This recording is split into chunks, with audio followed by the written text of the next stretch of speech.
నమస్తే. లా excellence Telugu current అఫైర్స్కి స్వాగతం. మరి ముందుగా ఇవాళ కొటేషన్ ప్లేస్లో ఒక చిన్న సక్సెస్ స్టోరీ చెప్తానండి. ఇంతకుముందు ఎప్పుడు టాపర్స్ గురించి చదవడము, బాగా ఫాలో అవ్వడము ఇలాంటివి నేను ఎప్పుడు బిలీవ్ చేసేదాన్ని కాదు. కానీ రీసెంట్గా కొంత గమనిస్తూ వస్తున్నాను అనమాట. ఏంటి స్టూడెంట్స్లో అసలు ఏ క్వాలిటీ ఉండడం వల్ల కొంతమంది క్వాలిఫై అవుతున్నారు, ఏ క్వాలిటీ లేకపోవడం వల్ల ఎంత స్ట్రగుల్ చేసినా కొంతమంది క్వాలిఫై అవ్వలేకపోతున్నారు. ఇలా అనాలిసిస్ చేయడం కోసం సక్సెస్ స్టోరీస్, ఇలా స్టూడెంట్స్ అసలు ఎవరు సక్సెస్ అయ్యారు, వాళ్ళు చెప్తున్నటువంటిది ఏంటి అది చూడాల్సి వస్తుంది. సో దాంట్లో ఇవాళ మీకు నేను ఫస్ట్ అండ్ సెకండ్ ర్యాంకర్స్ వీళ్ళిద్దరి యొక్క స్టోరీ చెప్తాను. ఆల్రెడీ మీ అందరికి తెలిసే ఉంటుంది. ఈ ఇయర్ యూపీఎస్సీకి సంబంధించి ఫస్ట్ ర్యాంకర్, సెకండ్ ర్యాంకర్ గురించి చెప్తాను. ఫస్ట్ ర్యాంకర్ చాలా సంవత్సరాలు ప్రిలిమ్స్, రెండు అటెంప్ట్స్ ప్రిలిమ్స్ రాలేదు. ఫస్ట్ టైం రాస్తే ప్రిలిమ్స్ క్వాలిఫై అవ్వలేదు, సెకండ్ టైం రాస్తే కూడా ప్రిలిమ్స్ క్వాలిఫై అవ్వలేదు, థర్డ్ టైం ర్యాంక్ వచ్చింది, ఐఆర్ఎస్ ఆఫీసర్గా పోస్టింగ్ తీసుకున్నారు, ఫోర్త్ టైం రాసినప్పుడు ఇప్పుడు ఫస్ట్ ర్యాంక్ వచ్చిందనమాట. సెకండ్ ర్యాంకర్ వచ్చిన వ్యక్తి ఫస్ట్ టైం రాసినప్పుడు ప్రిలిమ్స్ అవ్వలేదు, సెకండ్ టైం రాయగానే ఇప్పుడు సెకండ్ ర్యాంక్ వచ్చింది. మరి ఫస్ట్ ర్యాంక్ వచ్చినటువంటి పర్సన్ వచ్చేటప్పటికి కొంత లోవర్ మిడిల్ క్లాస్, ఆ బ్యాక్గ్రౌండ్ ఎకనామిక్గా చూసుకుంటే, ఎడ్యుకేషన్ వైజ్గా చూసుకుంటే కూడా premier colleges, institutions, urban studies అలాగా తక్కువే ఉంది. జాబ్ చేస్తూ ఫస్ట్ ర్యాంకర్ క్లియర్ చేశారు. సెకండ్ ర్యాంకర్ అర్బన్ ఏరియాస్లో ఢిల్లీ ఆ స్టూడెంట్ది. సో ఢిల్లీలో చదువు మొత్తం స్కూలింగ్ నుంచి గ్రాడ్యుయేషన్ అంతా కూడా ఢిల్లీలోనే అయింది, ఇంగ్లీష్ మీడియం. సో అది అతని స్టోరీ. ఎకనామికల్గా కానీ వాళ్ళ పేరెంట్స్ బ్యాక్గ్రౌండ్ కానీ బెటర్గా ఉందన్నమాట. రెండు చూడండి. ఒకటేమో ఫస్ట్ ర్యాంక్ వచ్చినటువంటిది ఒక రూరల్ ఏరియా, రీజనల్ మీడియం ఇలాంటి స్టోరీని రిప్రజెంట్ చేస్తే, సెకండ్ ర్యాంకర్ స్టోరీ ఒక అర్బన్ ఏరియా, కంపారిటివ్లీ ఎకనామికల్గా వెళ్ళా ఫ్యామిలీని రిప్రజెంట్ చేస్తుంది. కానీ మీకు ఈ రెండు స్టోరీస్లోనూ ఒక విషయం అర్థమై ఉండాలి. ఇద్దరూ స్ట్రగుల్ చేశారు. ఈ పర్సన్ చాలా ఎక్కువ స్ట్రగుల్ చేశారు, కానీ లాస్ట్కి సక్సెస్ అయితే వచ్చిందా లేదా అంటే ఒక్కొక్కళ్ళు ఒక్కొక్క రకమైనటువంటి సిచ్యువేషన్ నుంచి వస్తారండి. రేపు మీకు నేను ఇద్దరి స్టోరీ చెప్తాను. సో ఇద్దరు విమెన్, సో వాళ్ళు ఎలా యూపీఎస్సీ ఎగ్జామ్ క్లియర్ చేశారన్నది చెప్తాను. ఇక్కడ చూడండి, 2 టైమ్స్ అసలు ప్రిలిమ్సే అవ్వలేదు. ఎస్ఎస్సిలో జాబ్ చేసుకుంటూ మళ్ళీ ఎగ్జామ్ రాసి ఐఆర్ఎస్ వచ్చిన తర్వాత మళ్ళీ అది కాదు నాకు ఐఏఎస్ఏ రావాలి అని చెప్పేసి మళ్ళీ ఎగ్జామ్ రాయడం. ఈ వ్యక్తి ఒకసారి ఎగ్జామ్ రాశారు, ప్రిలిమ్స్ అవ్వలేదు. ఆ నెక్స్ట్ ఇయర్ రాయగానే ఇప్పుడు సెకండ్ ర్యాంక్. అంటే ఇప్పుడు అతనికి ఒకవేళ ప్రిఫరెన్స్లో ఐఏఎస్ పెట్టుకుంటే ఐఏఎస్ వస్తుంది, రైట్?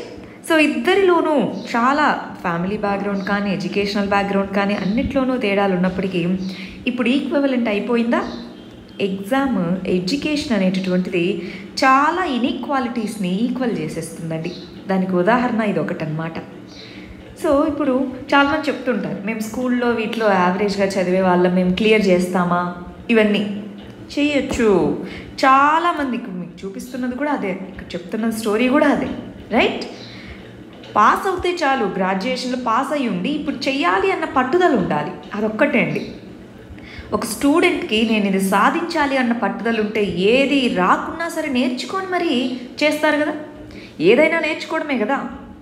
ఒక పాజిటివ్ దృక్పథం, చెయ్యాలి అన్న యాటిట్యూడ్, ఇవి ఉంటే చాలు మనం మన స్టోరీని సక్సెస్ స్టోరీగా రాసుకోవచ్చు. అది లేట్ అవుతుందేమో కానీ సక్సెస్ మాత్రం అవుతుంది. ఇది మరి మన ఆన్లైన్ క్లాసెస్కి సంబంధించిన డీటెయిల్స్కి సంబంధించిన నెంబర్స్ అండి. ఎవరైనా అవసరం ఉన్న వాళ్ళు దీన్ని కాంటాక్ట్ అవ్వచ్చు. సరే, మరి లాస్ట్ క్లాస్లో ఇచ్చినటువంటి ప్రిలిమ్స్ క్వశ్చన్స్కి ఆన్సర్స్ ఏంటో చూసి ఆ తర్వాత ఆర్టికల్స్లోకి వెళ్ళిపోదామండి. చాలా ఇంపార్టెంట్ ఆర్టికల్స్ ఉన్నాయి. ఈ మనం ప్రిలిమ్స్ రివిజన్ సిరీస్ అని చేస్తున్నాం కదండి. ఆ ప్రిలిమ్స్ రివిజన్ సిరీస్ వీటిలో వీడియోస్ వీటన్నిటితోనూ నేను కొంచెం డిలే అవుతున్నాయి నాకు వీడియోస్. అందువల్ల లేట్గా అప్లోడ్ చేయడం బదులు 2 రోజులు కలిపి అప్లోడ్ చేస్తున్నాను, రైట్? బట్ ఇవాళ మాత్రం చాలా ఆర్టికల్స్ ఉన్నాయి. మేబీ ఒక్కొక్కటి సపరేట్గా చేసి ఉండొచ్చేమో, బట్ ప్రయత్నిస్తాను, రైట్? సరే, ఫస్ట్ చూడండి. Ram jet, Scram jet technology మధ్య డిఫరెన్సెస్ ఏంటి, దానికి సంబంధించి ప్రిలిమ్స్ క్వశ్చన్ అడిగాం. రామ్ జెట్ ఇంజిన్ అనేటటువంటిది హైపర్సోనిక్ స్పీడ్స్ వద్ద ఎఫిషియెంట్గా వర్క్ అవుతుంది, కానీ స్క్రామ్ జెట్ ఇంజిన్ అనేటటువంటిది సూపర్ సోనిక్ స్పీడ్స్ దగ్గర వర్క్ అవుతుందన్నారు. ఇది తప్ప కాదా? తప్పు. ఎందుకని? స్టేట్మెంట్ రివర్స్ ఇచ్చారు. రామ్ జెట్ వచ్చేసి సూపర్ సోనిక్ స్పీడ్స్ వల్ల, స్క్రామ్ జెట్ వచ్చేటప్పటికి హైపర్ సోనిక్ స్పీడ్స్ వద్ద బాగా పనిచేస్తుంది. సో ఒకటో తప్పు. రెండవది, రామ్ జెట్ ఇంజిన్ అనేటువంటిది ఇనీషియల్గా ఎక్స్టర్నల్ థ్రస్ట్ అనేటటువంటిది దానికి కావాలి, కానీ స్క్రామ్ జెట్కి అవసరం లేదు అంటున్నారు. అవునా కాదా? కాదు. రెండిటికి కూడా ఇనీషియల్గా అవి ఎయిర్ని తీసుకొని ముందుకు వెళ్తాయి. అంటే అదొక వేగాన్ని అటైన్ చేసిన తర్వాత మాత్రమే ఈ ఇంజిన్స్ పనిచేస్తాయి. దానికి ముందు ఖచ్చితంగా దానికి ఎక్స్టర్నల్ హెల్ప్ ఉండాలి. సో రెండు తప్పే కాబట్టి ఆన్సర్ ఏమవుతుంది? D, none of the above. ఇక్కడ చాలామంది ఆన్సర్స్ చేయట్లేదండి. కమెంట్స్లో ఆన్సర్స్ మీరు చేస్తూ ఉంటే మీకంటూ ఒక అకౌంటబిలిటీ ఉంటుంది. ఓకే నేను చదువుతున్నాను ఊరికే అని కాకుండా ఆన్సర్ చేస్తూ ఉన్నారనుకోండి, ఓకే మనం రాయాలి అన్న అకౌంటబిలిటీని పెంచుకుంటే చాలా బాగుంటుందండి. నెక్స్ట్, ఓపెన్ మార్కెట్ ఆపరేషన్స్ అనేటువంటివి ఓఎంఓ ఎవరు చేపడతారు? ఓఎంఓ మన ఆర్బీఐ. ఈ ఓపెన్ మార్కెట్ ఆపరేషన్స్ అనేటటువంటి దేనికి దారితీస్తాయి? మనీ సప్లై పెరగచ్చా దీనివల్ల? ఎస్. ఇన్వెస్ట్మెంట్ పెరగచ్చా? క్యాన్ అన్నారు, మస్ట్ అనలేదండి. మస్ట్ అంటే తప్పనిసరిగా అని, క్యాన్ అంటే అవ్వచ్చేమో అన్నట్టుగా. మనీ సప్లైని పెంచుతాయి. మనీ సప్లై పెరిగితే ఇన్వెస్ట్మెంట్ పెరగచ్చు, ఇన్ఫ్లేషన్ కూడా పెరగచ్చు. అవునా? సేవింగ్స్ పెంచుతాయా? గమనించి చూడండి. ఓపెన్ మార్కెట్ ఆపరేషన్స్కి ఈ మూడిటికి డైరెక్ట్ లింక్ ఉందా, లేదా సేవింగ్స్ కూడా పెంచచ్చా? సేవింగ్స్ కూడా పెంచవచ్చు. ఎందుకని సేవింగ్స్ని పెంచవచ్చు? గవర్నమెంట్ సెక్యూరిటీస్ని కనుక ఇష్యూ చేసినప్పుడు ఏమవుతుంది? సేవ్ చేసుకున్న మనీని దాంట్లో ఇన్వెస్ట్ చేసుకోవాలనుకుంటారు. Can lead to savings also. So ఈ 4 కరెక్టే కాబట్టి ఆన్సర్ డి అవుతుంది. అలా కాకుండా మస్ట్ అన్నారనుకోండి, మస్ట్ అన్నటువంటి దాంట్లో ఒకటి కరెక్ట్ అవుతుంది, మిగిలినవి కరెక్ట్ అవ్వకపోవచ్చు. రైట్? ఇక్కడ క్యాన్ అన్నారు కాబట్టి ఆల్ ది అబవ్ అయింది. నెక్స్ట్ థర్డ్ క్వశ్చన్ వచ్చేటప్పటికి కేరళకు సంబంధించినటువంటి మేజర్ రివర్స్ ఏంటి అని అడుగుతున్నారు. గమనించాలి, మనము ఈ ముళ్ళ పెరియార్ డ్యామ్ అన్నదానికి సంబంధించి చదువుకున్నాం కదా, ఆ కంటెక్స్లో మనం దీని గురించి చూసుకోవాలి. ఏమేమి రివర్స్ ఉన్నాయండి? Periyar river, yes. Pampa river, yes. Kabini river, yes. Vaigai అనేటటువంటి దేంట్లో ఉన్న రివర్? తమిళనాడు. సో ఈ రివర్కి సంబంధించి మనకి ఇండస్ వ్యాలీ కల్చర్ ఎలాగైతే ఇండస్ రివర్ దగ్గర జరిగిందో అక్కడ వాయిగై కల్చర్ అనేటటువంటిది తమిళనాడులో వైగై నది వద్ద ఉంది అన్నట్టుగా మనకి ఆధారాలు బయటపడడం జరిగింది. అవునా కదా? సో ఈ కంటెక్స్లో ఆన్సర్ ఏమవుతుందండి? 1, 3, 4 ఎక్కడుంది? సి అనేటటువంటి దీనికి answer. Next, Indira Gandhi peace prize 2019 ఎవరికి అవార్డ్ చేయడం జరిగింది? డేవిడ్ అటెన్బర్గ్. ఇవి చూడడానికి సింపుల్ క్వశ్చన్స్ కావచ్చు, అని కొన్ని నెలల తర్వాత అడిగితే మళ్ళీ గుర్తుండదు. అందుకని సింపుల్ క్వశ్చన్ అయినా సరే ఆన్సర్ చేసుకోవడానికి ప్రయత్నించాలి. సరే, మరి క్విక్గా ఆర్టికల్స్లోకి వెళ్ళిపోదామా? ఫస్ట్ ఆర్టికల్ వచ్చేటప్పటికి ఇంటర్నేషనల్ రిలేషన్స్లో ఇండియా చైనా రిలేషన్స్ అన్నదాని కింద చదువుకుంటాం. మనకి ప్యాంగాంగ్ సో అనేటటువంటి లేక్, ప్యాంగాంగ్ సో అనేటటువంటి ఒక లేక్ అన్నమాట. దానికి నార్త్ ఉత్తర బ్యాంక్, సౌత్ బ్యాంక్ ఉన్నాయి. ఈ ఉత్తర బ్యాంక్ దగ్గర చైనా అనేటటువంటిది చాలా కన్స్ట్రక్షన్ యాక్టివిటీని వీటన్నిటిని చేపడుతుంది. అది మనకు తెలిసింది. రీసెంట్గా మనం ఏం చేసాము? సౌత్ బ్యాంక్ దగ్గర ఉండేటటువంటి కొన్ని పోస్టులని మన వాళ్ళు వెళ్ళి అక్కడ చైనాకు సంబంధించినటువంటి చైనా పోస్ట్ అవన్నీ తీసేసేయడం జరిగింది. సో అంటే సౌత్ సైడ్ మన ఇన్ఫ్లుయెన్స్ పెరుగుతుంది అని చెప్పేసి మనల్ని ఎదుర్కోవడానికి అన్నట్టుగా చైనా మరి నార్త్ సైడ్ బిల్టప్ని పెంచడం జరిగింది.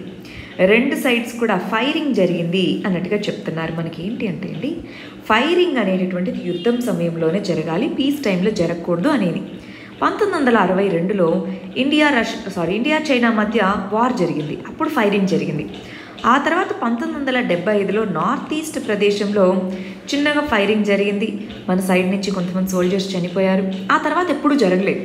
1970 తర్వాత మళ్ళీ ఫైరింగ్ జరిగింది. ఇదే అన్నమాట. సో రెండు సైడ్లు కూడా అఫీషియల్స్ కన్ఫర్మ్ చేశారనమాట.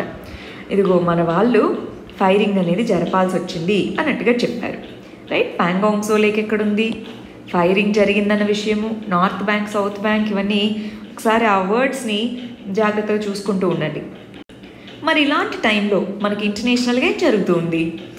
SCO, షాంఘై కోఆపరేషన్ ఆర్గనైజేషన్ అనేటువంటి గ్రూప్ యొక్క మీటింగ్స్ జరుగుతున్నాయి. మొన్న ఏమో డిఫెన్స్ మినిస్టర్ యొక్క మీటింగ్ జరిగింది, మన రాజ్నాథ్ సింగ్ అటెండ్ అయ్యి వచ్చారు. ఇప్పుడేమో మన ఫారిన్ మినిస్టర్స్ యొక్క మీటింగ్ జరిగిందనమాట. ఆ మీటింగ్లో రష్యా అంది, నేనున్నాను కదా, మీ ఇద్దరు గొడవ పడకండి అని చెప్పేసి ముగ్గురు కూర్చొని మాట్లాడుకున్నారనమాట. రైట్, ముగ్గురు కూర్చొని మాట్లాడుకుంటే రష్యా మధ్యవర్తిగా, అంటే మీడియేషన్ చేయలేదు, ఉంది. ఇండియా, చైనా, వీళ్ళు ముగ్గురు మాట్లాడుకోవడం జరిగింది. ఇండియా, చైనా రెండు కూడా బార్డర్ స్టాండ్ ఆఫ్కి సంబంధించి సరే మేము ఒక 5 సూత్రాలకు అంగీకరిస్తున్నాము అన్నట్టుగా చెప్పడం జరిగింది. ఈ టెన్షన్స్ని తగ్గిస్తాము అని. కానీ ఫుల్ డీటెయిల్స్ ఏంటి, దాన్ని ఏ విధంగా ఇంప్లిమెంట్ చేస్తారు అవి మనకు చెప్పలేదు. బట్ 5 ప్రిన్సిపల్స్ని మాత్రం మేము ఫాలో అవుతామని చెప్పారు. మరి ఏంటి ఆ 5 ప్రిన్సిపల్స్ అనేటటువంటివి ఏంటి? 5 పాయింట్ కన్సెన్సస్ అంటున్నారు ఇండియా, చైనా అనేటటువంటివి. సో మన 2 సైడ్ల నుంచి ఫారిన్ మినిస్టర్స్ అటెండ్ అవ్వడం జరిగింది. 2 సైడ్స్ కూడా కన్సెన్సస్ తీసుకుంటాము. డిఫరెన్సెస్ అనేటటువంటివి ఉన్నాయి, 2 దేశాల మధ్య డిఫరెన్సెస్ ఉన్నాయి, కానీ అవి డిస్ప్యూట్స్గా మారకుండా చూసుకుంటాము అని చెప్పారు. రెండోది, 2 దేశాల మధ్య జరుగుతున్నటువంటి డిస్ప్యూట్ ఏదైతే ఉందో అది ఎవరికీ మంచిది కాదు. అటు చైనాకి మంచిది కాదు, ఇటు ఇండియాకి మంచిది కాదు. సో ఎంత క్విక్గా వీలైతే అంత క్విక్గా డైలాగ్ ద్వారా మరి టెన్షన్స్ని ఈజ్ చేసుకుంటాము అని చెప్పడం జరిగింది. మూడోది, బోత్ సైడ్స్ ఇంతకుముందు బార్డర్కి సంబంధించి ఏవైతే బార్డర్ అఫైర్స్కి సంబంధించి ప్రోటోకాల్స్ ఉన్నాయో వాటిని పాటిస్తాము, ఇంతకుముందు ఉన్నటువంటి బార్డర్ ప్రోటోకాల్స్ని అని చెప్పడం జరిగింది. రెండోది, నాలుగోది, స్పెషల్ రిప్రజెంటేటివ్స్ మెకానిజంని పెట్టుకుంటాము, దాని ద్వారా బార్డర్ డిస్ప్యూట్స్ని సాల్వ్ చేసుకుంటాము అని అనుకోవడం జరిగింది. 2 సైడ్స్ కూడా confidence building measures, very very important అండి, ఈ పదం మనం ఎప్పుడూ వింటూ ఉంటాం. CBM అంటారు. కాన్ఫిడెన్స్ బిల్డింగ్ మెజర్స్ ఏవైతే ఉన్నాయో వాటిని పాటిస్తామని చెప్పారు. వాటిని ఎలా ఇంప్లిమెంట్ చేస్తాము ఏంటి అన్నది మనకు తెలియదు. కానీ చైనా వచ్చేటప్పటికి తన యొక్క LAC సైడ్ భారీగా ట్రూప్స్ని మోహరిస్తుంది. మన వాళ్ళు కూడా యుద్ధ ట్యాంకర్స్ వాటన్నిటిని మోహరిస్తున్నారు. ఇలాంటి టైంలో మరి ఇలాంటి టాక్స్ జరగడం మంచిదే. ఎందుకంటే యుద్ధం ఎవరికీ మంచిది కాదు, ఇద్దరికీ తెలుసు. ఎకనామిక్గా మంచిది కాదు, పొలిటికల్గా మంచిది కాదు. సో యుద్ధం ఎవరికీ మంచిది కాదు, కాబట్టి దీన్ని టాక్స్ ద్వారానే సాల్వ్ చేసుకోవాలన్నది ఇక్కడ విషయం అన్నమాట. అయితే ఇక్కడ మీరు ఒక విషయం గమనించాలండి, రఫేల్ ఎయిర్ జెట్స్ వచ్చాయి మనకి, దాంతో ఇంకా చైనా వెన్నులో వణుకు పుట్టింది. ఇలాంటివన్నీ న్యూస్లు ఇవాళ చూస్తుంటే మన తెలుగు ఛానల్స్లో రఫేల్ వచ్చింది, చైనాకి వణుకు పుడుతుంది అని. రఫేల్ లాంటి పవర్ఫుల్ ఫైటర్ జెట్స్ వాళ్ళ దగ్గర చాలా ఉన్నాయండి. నేను ఇవాళ ఒక వీడియో చేశాను, డిఫెన్స్ అని చెప్పేసి, లాస్ట్ ఇయర్ ఈ 2 సంవత్సరాల్లో ఇంపార్టెంట్ డిఫెన్స్ డెవలప్మెంట్స్ ఏమున్నాయి అని చెప్పేసి. సో ఆ డిఫెన్స్ డెవలప్మెంట్స్కి సంబంధించిన వీడియో మేము చూస్తే చాలా విషయాల్లో క్లారిటీ వస్తుందన్నమాట. దాంట్లో 2 దేశాల మధ్య ఈ క్యాపబిలిటీస్ని మనం చూసుకోగలిగితే, 2 దేశాల మధ్య ఉన్నటువంటి డిఫెన్స్ క్యాపబిలిటీస్లో 80% ఏరియాస్లో చైనాకి స్ట్రెంగ్త్ ఎక్కువగా ఉంది. ఎందుకంటే వాళ్ళ దగ్గర మనీ ఎక్కువ ఉందండి, బడ్జెట్ అలొకేషన్ ఎక్కువ వాళ్ళకి. ఆల్రెడీ మ్యానుఫ్యాక్చరింగ్ సెక్టార్ వాళ్ళకి ముందే స్ట్రాంగ్ కాబట్టి మనకంటే డిఫెన్స్ మ్యానుఫ్యాక్చరింగ్లో వాళ్ళు మనకంటే ముందున్నారు. రైట్, చాలా విషయాల్లో 80% విషయాల్లో చైనా ఇండియా కంటే చాలా ముందంజలో ఉంది. ఒక మనకి ఇంటర్నేషనల్ కోఆపరేషన్ ఇది దొరుకుతుంది అన్నది మాత్రమే మనకు ఉన్నటువంటి స్ట్రెంగ్త్ అన్నమాట. ప్లస్ వార్కి ఎలాగో వెళ్ళము, ఎకనామిక్గా ఇబ్బంది అవుతుంది అన్నది. అంతేకాని ఒక రఫేల్ వచ్చినంత మాత్రాన చైనా వెనక్కి వెళ్ళిపోతుంది అని కాదు. 2 దేశాలకి మంచిది కాదు యుద్ధం జరిగితే, అది మనం తెలుసుకోవాల్సినటువంటిది. నెక్స్ట్ ఆర్టికల్ వచ్చేటప్పటికి వ్యాక్సిన్ ట్రయల్స్కి సంబంధించినటువంటిది, very very important. Science and టెక్నాలజీలో వ్యాక్సిన్స్ అన్న దాని కింద చదువుకుంటాం. మనకి ఆస్ట్రాజెన్కా అనేటటువంటి ఈ కంపెనీ ఆక్స్ఫర్డ్ యూనివర్సిటీతో కలిసి ఒక వ్యాక్సిన్ని COVID-19కి సంబంధించి తయారు చేస్తుంది. దాని పేరే ఆక్స్ఫర్డ్ చార్డ్ 0x1 లేదా AZD1222. సో ఈ నేమ్స్తో వ్యాక్సిన్ క్యాండిడేట్స్ని డెవలప్ చేస్తుంది. phase 3 ట్రయల్స్ అనేటటువంటివి చాలా కంట్రీస్లో, UK, సౌత్ ఆఫ్రికా, బ్రెజిల్, వీటిలో కండక్ట్ చేస్తున్నారు. phase 3 అంటే హ్యూమన్ ట్రయల్స్ అనేటటువంటివి phase 1, phase 2, phase 3 ఇలా ఉంటాయి. 3rd స్టేజ్లో కండక్ట్ చేస్తున్నారు. ఓవరాల్గా USA కూడా 30,000 మంది మీద టెస్ట్ చేయాలి అన్నటువంటిది అనమాట. సో 50,000 మంది వరకు మేము గ్లోబల్గా వాలంటీర్స్ని రిక్రూట్ చేసుకొని వాళ్ళందరి మీద టెస్ట్ చేస్తాము అని చెప్పడం జరిగింది.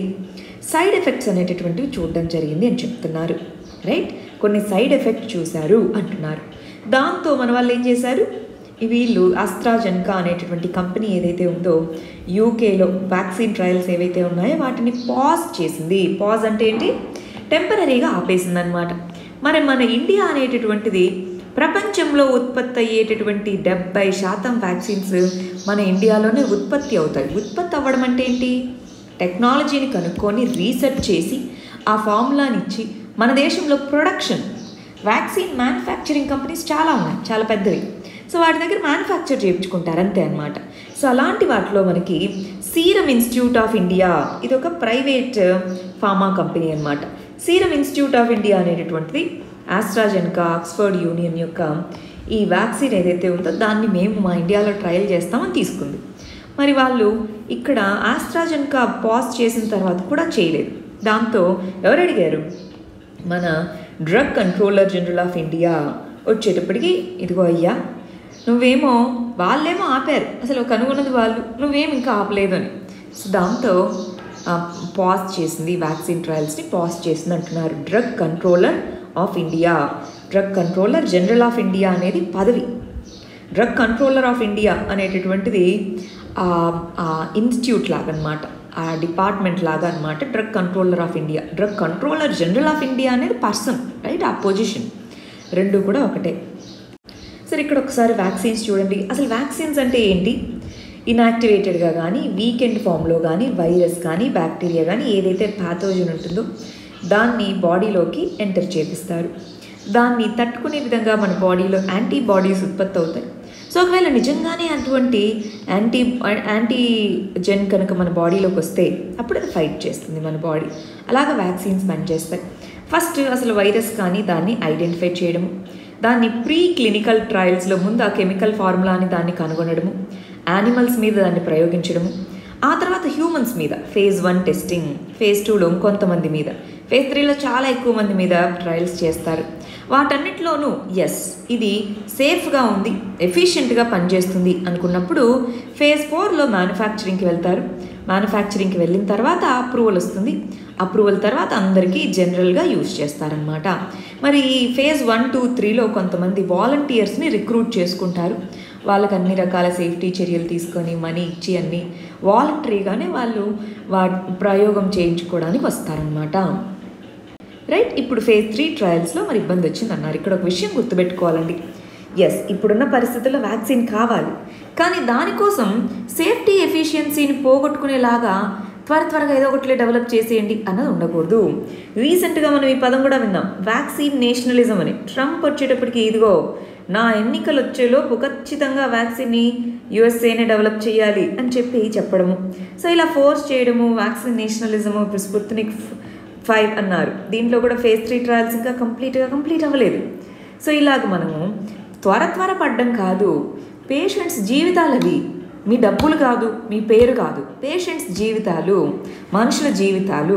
సో వాటిని ఎండేంజర్ చేసే విధంగా ఉండకూడదు. అది మనం ఇక్కడ తెలుసుకోవాల్సిన విషయం. నెక్స్ట్ ఆర్టికల్ కూడా సైన్స్ అండ్ టెక్నాలజీకి సంబంధించింది. కన్వలసెంట్ ప్లాస్మా థెరపీ అనేటటువంటిది పెద్దగా యూజ్ అవ్వలేదు అన్నట్టుగా ICMR చెప్పడం జరిగింది. ఇది చాలామంది మీద టెస్ట్ ఇదంతా చేర్పిన తర్వాత తెప్పింది ఏంటి అంటే ఇదంతా ఎఫెక్టివ్గా లేదు అని. ఇంతకీ కన్వలసెంట్ ప్లాస్మా థెరపీ అంటే ఏంటి? ఒక పేషెంట్ రికవర్ అయిన తర్వాత ఆ పేషెంట్ బాడీలో ఉండేటటువంటి యాంటీబాడీస్ని ప్లాస్మా రూపంలో తీసుకొని దాన్ని వేరే వ్యక్తికి ఇవ్వడం, పేషెంట్కి కానీ లేదా ఆ పర్టికులర్ జబ్బుకు గురి అవుతారేమో అని డౌట్ ఉన్న వ్యక్తికి కానీ ఇస్తే దాన్ని ప్లాస్మా థెరపీ అని అంటాం. సో అది COVID-19కి అంతగా వర్క్ అవ్వలేదు అన్నట్టుగా ICMR చెప్పడం జరిగింది. మినిస్ట్రీ ఆఫ్ హెల్త్ కిందికి వస్తుందండి ICMR, ఇది చెప్పడం జరిగింది. నెక్స్ట్ ఆర్టికల్ వచ్చేటప్పటికి ముంబై హైకోర్టు అసలు ఏం తీర్పిచ్చింది అన్నటువంటి దానికి. ఇది ఎందుకు సెలెక్ట్ చేసుకున్నానో చెప్తానండి. 1 గవర్నాన్స్ ఆస్పెక్ట్ నుంచి చెప్తాను, 2 సెక్యూరిటీ ఆస్పెక్ట్ నుంచి, 3 పాలిటిక్స్ ఆస్పెక్ట్ నుంచి మనం చూడాలి. ఇక్కడ ఏం చూడాలి? బాలీవుడ్ హీరోయిన్.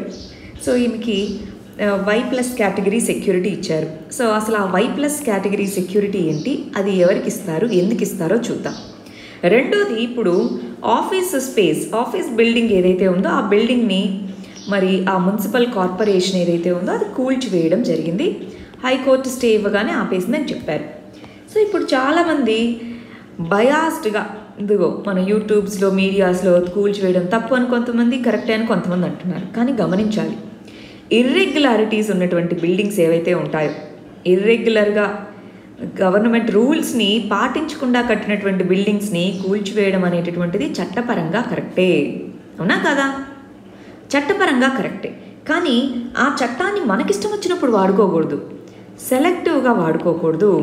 ఇలాగ అన్ని బిల్డింగ్స్ని, ఇప్పుడు ఈ బిల్డింగ్ కూల్చివేయడాన్ని నేను సపోర్ట్ చేస్తానండి, కానీ సెలెక్టివ్ అప్లికేషన్ కాదు. ఇలాంటి ఇల్లీగల్ బిల్డింగ్స్ ఏ ఉన్నా అన్నిటి మీద అదే యాక్షన్ తీసుకున్నారనుకోండి, వెల్ అండ్ గుడ్. అలా కాకుండా ఎవరైతే క్రిటిసైజ్ చేస్తారో వాళ్ళ మీద యాక్షన్ తీసుకోవడం అనేది కరెక్ట్ కాదు.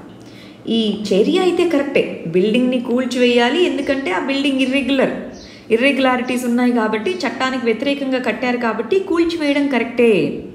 కానీ దాని అప్లికేషన్ అనేటటువంటిది సెలెక్టివ్గా ఉండకూడదు. ఎవరు చట్టానికి వ్యతిరేకంగా కట్టుకున్నా అన్నిటి మీద యాక్షన్ తీసుకోవాలి. రెండోది డ్యూ ప్రాసెస్ అంటారు. డ్యూ ప్రాసెస్ అంటే ఏంటి? దేనికైనా సరే ఒక ప్రాసెస్ ఉంటుంది. ఫస్ట్ నోటీసులు పంపించాలి, ఆ నోటీసుల మీద వాళ్ళు ఏం రిప్లై ఇస్తారో చూడాలి, వాళ్ళకి అప్పీల్ చేసుకునేటటువంటి టైం ఇవ్వాలి. అదంతా అయిపోయిన తర్వాత లాస్ట్ రిసార్ట్ కదండి కూల్చివేయడం ఇవంతా. సో ఒక ప్రాసెస్ ఫాలో అవ్వాలి, లాని అప్లై చేయాలి, కానీ అది సెలెక్టివ్ అప్లికేషన్ ఉండకూడదు. సో అది ఒకటో విషయం. అర్థమవుతుందా? బిల్డింగ్ కూల్చివేయడం కరెక్టే అండి, బిల్డింగ్ కూల్చివేయడంలో తప్పేం లేదు, కానీ ప్రాసెస్ ఫాలో అయితే ఇంకా బాగుంటుంది. ముందు నోటీసులు ఇవ్వండి, ఒకరోజు ముందు నోటీస్ ఇచ్చి కాదు, నోటీస్ ఇవ్వండి, ఇంత టైం ఇవ్వండి, ఎందుకు మీరు ఇలా చేశారు ఎక్స్ప్లెనేషన్ ఇవ్వండి. సో ఆ తర్వాత వాళ్ళు అప్పీల్ చేసుకుంటారు, ఇది మా పరిస్థితి ఇది అని. సో దాంతో ఏవో ఉంటాయి. ఆ తర్వాత లాస్ట్ రిసార్ట్గానే ఇది అవ్వాలి. Plus selective application of law అనేది చాలా చాలా పవర్ఫుల్ వర్డ్ అండి, బాగా మీరు యూజ్ చేయొచ్చు ఎక్కడైనా. సెలెక్టివ్ అప్లికేషన్ ఆఫ్ లా అంటే ఏంటి? ఒకే తప్పిద్దరు చేశారనుకోండి, దాంట్లో మన వాళ్ళు కదా అని చెప్పేసి వాళ్ళని శిక్షించకుండా, మన వాళ్ళు కాని వాళ్ళు కదా అని చెప్పేసి శిక్షించడంని సెలెక్టివ్ అప్లికేషన్ ఆఫ్ లా అని అంటారు. అది ఉండకూడదు, ఒక డెమోక్రసీలో అది ఉండకూడదు. రైట్, ఇవి రెండు విషయాలు. మరి మూడోది పొలిటికల్ రీజన్స్ వల్లనే సెలెక్టివ్ అప్లికేషన్ ఆఫ్ లా ఉంది అన్న విషయం మనం గమనించాలి. మూడోది సెక్యూరిటీ ఇష్యూస్, అదేంటో చూద్దాం. Y+ సెక్యూరిటీ ఇచ్చారు బాలీవుడ్ యాక్టర్స్లో ఫస్ట్ పర్సన్ ఇలాంటి Y+ సెక్యూరిటీ ఇచ్చిన వాళ్ళలో అని చెప్తున్నారు. అసలు మనకి సెక్యూరిటీ అనేటటువంటిది డిఫరెంట్ లెవెల్స్లో ఉంటుందండి. కొంతమందికి చాలా బ్రాడ్ సెక్యూరిటీ కల్పిస్తారు, ఇంకొంతమందికి తక్కువ. ఇలాగా థ్రెట్ని బట్టి, అంటే వాళ్ళకు ఉండేటటువంటి ఆపద లెవెల్స్ని బట్టి వాళ్ళకి సెక్యూరిటీ కల్పిస్తారు. మనకి స్పెషల్ ప్రొటెక్షన్ గ్రూప్ SPG అంటున్నాం. స్పెషల్ ప్రొటెక్షన్ గ్రూప్ అనేటటువంటిది ఇందిరాగాంధీ గారిని తన నివాసంలోనే అసాసినేషన్ చేయడం జరిగింది. ఆ తర్వాత ఈ స్పెషల్ ప్రొటెక్షన్ గ్రూప్కి దీన్ని నియమించడం జరిగిందనమాట.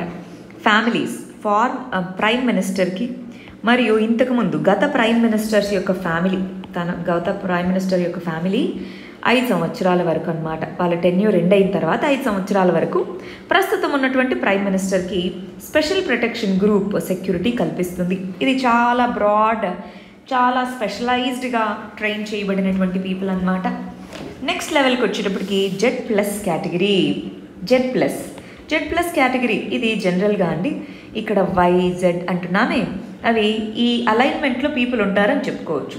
Z+ కేటగిరీ అంటే ఇలాగా. సో ఇక్కడ వ్యక్తి ఉంటే తనతో పాటు ఇలాగా Z+ కేటగిరీ. అదే Y కేటగిరీ అన్నాం అనుకోండి, మధ్యలో వ్యక్తి ఉంటే ఇలాగా 3 సైడ్లు ఉంటారని. X కేటగిరీ అన్నాం అనుకోండి, 4 వ్యక్తులు ఉంటారు అని.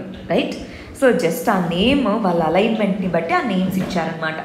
Z+ కేటగిరీ అనేటటువంటిది ప్రస్తుతానికి కొంతమందికి మాత్రమే ఇవ్వడం జరిగింది. Union home minister Amit Shah గారికి, మరి మన గాంధీస్ అంటే సోనియా గాంధీ, రాహుల్ గాంధీ వీళ్ళనమాట. 55 మంది సెక్యూరిటీ పర్సనల్ ఉంటారు. వాళ్ళ ఇంటి దగ్గర కానివ్వండి, వాళ్ళతో కానివ్వండి, వాళ్ళు ట్రావెల్ చేస్తూ ఉంటారు. జెడ్ సెక్యూరిటీ కవర్ అనేటటువంటిది 30 మంది ఆర్మ్డ్ పర్సనల్ వాళ్ళకి సెక్యూరిటీగా ఉంటారనమాట. జెడ్ మరియు Z+ కేటగిరీలో ఎస్కార్ట్ వెహికల్ కూడా ప్రొవైడ్ చేస్తారు, వాళ్ళకు ఒక ఎస్కార్ట్ వెహికల్ కూడా ఉంటుంది. మరి Y కేటగిరీ సెక్యూరిటీ, ఇప్పుడు మనం ఏదైతే చెప్తున్నామో Y కేటగిరీ సెక్యూరిటీ అనమాట. Y అండ్ Y+ కేటగిరీ సెక్యూరిటీస్లో 8 పర్సనల్ 8 మందిని అలొకేట్ చేస్తారు. 5 మెంబర్స్ రెసిడెంట్స్ దగ్గర ఉంటారు, మరి మిగిలిన 3 వాళ్ళతో పాటు ట్రావెల్ చేస్తూ ఉంటారనమాట. రైట్, ఎక్స్ అనేటటువంటిది దీంట్లో మరి వీళ్ళు ఉంటారు, స్టేట్ గవర్నమెంట్కి సంబంధించిన వాళ్ళు అనమాట. రెసిడెన్షియల్ సెక్యూరిటీ ఏముండదు, వాళ్ళు ట్రావెల్ చేస్తున్న ప్లేస్లో ఉంటారనమాట. రైట్, మనకి ఫర్ ఎగ్జాంపుల్ మీరు చంద్రబాబు నాయుడు గారిని వీళ్ళని లేదా సీఎంని వీళ్ళని చూస్తే Z+ కేటగిరీ వీళ్ళలో ఉంటుందన్నమాట. అంటే ఇప్పుడు మన సీఎంస్ ఉంటారు కదా, మన ఫర్ ఎగ్జాంపుల్ కేసీఆర్ కానీ వీళ్ళందరికీ కూడా Z+ వీటిలో ఉంటుంది వాళ్ళ థ్రెట్ లెవెల్ని బట్టి. కొంతమందికి అవసరమో వీళ్ళ ప్రాణాలకి హానుంది ఇలా అనుకున్నప్పుడు నార్మల్ వాళ్ళకు కూడా కల్పిస్తూ ఉంటారు. అందుకే Y+ కేటగిరీని కంగనా రనౌత్కి కల్పించడం జరిగిందనమాట. Next article very very important article. ఎకానమీలో అగ్రికల్చర్ అనేటటువంటి దాని కింద చదువుకుంటాం. ఇక్కడ దేని గురించి చెప్తున్నారు? కిసాన్ రైల్ అనేటటువంటి దాన్ని ఇండియాలో సౌత్ ఇండియా యొక్క ఫస్ట్ కిసాన్ రైల్ని తీసుకొని వచ్చామని చెప్తున్నారు. ఇంతకీ కిసాన్ రైల్ అంటే ఏంటి? సౌత్ ఇండియాలో ఫస్ట్ కిసాన్ రైల్ అంటే ఇంతకు ముందు కూడా ఇంకో కిసాన్ రైల్ ఏమన్నా ఉందా? అసలు దీనివల్ల యూజెస్ ఏంటి? ఇవి తెలుసుకుందామా అండి. Very very important. Prelims point of వ్యూలో ఇంపార్టెంట్, మెయిన్స్ పాయింట్ ఆఫ్ వ్యూలో రెండిట్లోనూ ఇంపార్టెంట్. చాలా జాగ్రత్తగా చదువుకోవాలి. సరే, కిసాన్ రైల్ అంటే ఏంటి? అగ్రికల్చర్కి సంబంధించి ప్రోడక్ట్స్ని ఉత్పత్తి చేయడం జరుగుతుందండి. కానీ ఎంత ఉత్పత్తి చేసినా మార్కెటింగ్ ఉండాలా, దానికి మార్కెట్ ఉండాలి, కొనుక్కునే వాళ్ళు ఉండాలి. అంటే కరెక్ట్ మార్కెట్స్ని రీచ్ అయ్యేటటువంటి పద్ధతులు ఉండాలి, ట్రాన్స్పోర్ట్ ఉండాలి. ఫర్ ఎగ్జాంపుల్, ఇక్కడ పండించిన పంట ఉత్తరప్రదేశ్లో బాగా డిమాండ్ ఉందండి. మరి అక్కడి నుంచి ఇంకొక ప్లేస్కి వెళ్ళడానికి వీటన్నిటికీ ట్రాన్స్పోర్ట్ ఇంపార్టెంట్, అవునా కాదా? మరి ఆ ట్రాన్స్పోర్ట్కి మనకు ఆల్రెడీ రోడ్డు వ్యవస్థ ద్వారాను, రైల్ వ్యవస్థ ద్వారాను, షిప్పింగ్ వీటి ద్వారాను అగ్రికల్చరల్ ప్రోడక్ట్స్ వెళ్తున్నాయి. కానీ స్పెసిఫిక్గా కోల్డ్ స్టోరేజ్తో రైల్వేస్ ద్వారా అగ్రికల్చరల్ ప్రోడక్ట్స్ని ట్రాన్స్పోర్ట్ చేసేందుకు రీసెంట్ బడ్జెట్లో 2020-21లో కిసాన్ రైల్స్ అనేటటువంటివి తీసుకొని వస్తామని చెప్పారు. కిసాన్ ఉడాన్ విమానాలు కానివ్వండి, అగ్రికల్చర్ ఇన్ఫ్రాస్ట్రక్చర్ ఫండ్ కానివ్వండి, ఈ 3 కూడా ప్రపోజ్ చేశారు. అక్కడ చెప్పినట్టుగా కిసాన్ రైల్స్ అనే వాటిని తీసుకొని రావడం జరిగింది. లాస్ట్ మంత్ మనకి దేవ్లాయ్ దనాపూర్ అనేటటువంటి రైలు, ఇది మహారాష్ట్ర టు బీహార్. మరి నిన్న అనంతపూర్ టు ఢిల్లీ, ఇది మన సౌత్ ఇండియాలో ఫస్ట్ కిసాన్ రైల్. ఇది వచ్చేటప్పటికి మరి central India to north India వెళ్ళేటటువంటి ట్రైన్ అనమాట. వీటిలో కోల్డ్ స్టోరేజ్ ఉంటుంది. ఆ కోల్డ్ స్టోరేజ్ ఉన్నటువంటి ఈ ప్లేస్లో మరి మనకి ట్రాన్స్పోర్ట్ చేయడం జరుగుతుంది. ఎస్పెషలీ ఫ్రూట్స్ కానివ్వండి, వెజిటేబుల్స్ కానివ్వండి, త్వరగా చెడిపోతాయవునా కాదా? మరి వాటిని కానీ ఎంత క్విక్గా ట్రాన్స్పోర్ట్ చేసి ఎంత త్వరగా వాటికి మార్కెట్స్ని రీచ్ చేయగలిగితే ఫార్మర్స్కి అంత మంచి ప్రాఫిట్ అనేటటువంటిది వస్తుంది. ఆల్రెడీ మనకి పంట కోసిన తర్వాత 25% లాసెస్ వస్తున్నాయి. వాటన్నిటినీ మరి తగ్గించవచ్చు, ఫార్మర్స్ యొక్క ఇన్కమ్ని డబల్ చేయొచ్చు. దానికోసం ఇదిగో ఈ కిసాన్ రైల్స్ ఇటువంటి వ్యవస్థను తీసుకొని రావడం జరిగింది. ఇంతకుముందు సింగిల్ కమోడిటీ ట్రైన్స్ నడిపింది, ఫర్ ఎగ్జాంపుల్ బనానా స్పెషల్స్ అని ఇలాగా. కానీ ఇదే మల్టీ కమోడిటీ, రకరకాల ఫ్రూట్స్, వెజిటేబుల్స్ అన్నిటినీ కూడా వీటిలో స్టోర్ చేయొచ్చు అనమాట. రైట్, వీక్లీ ఒకసారి అని అన్నారు. బట్ అది ఇంకా సీజన్ పెరిగే కొద్దీ, డిమాండ్ పెరిగే కొద్దీ ఎక్కువసార్లు కూడా రన్ చేస్తామని చెప్పారు.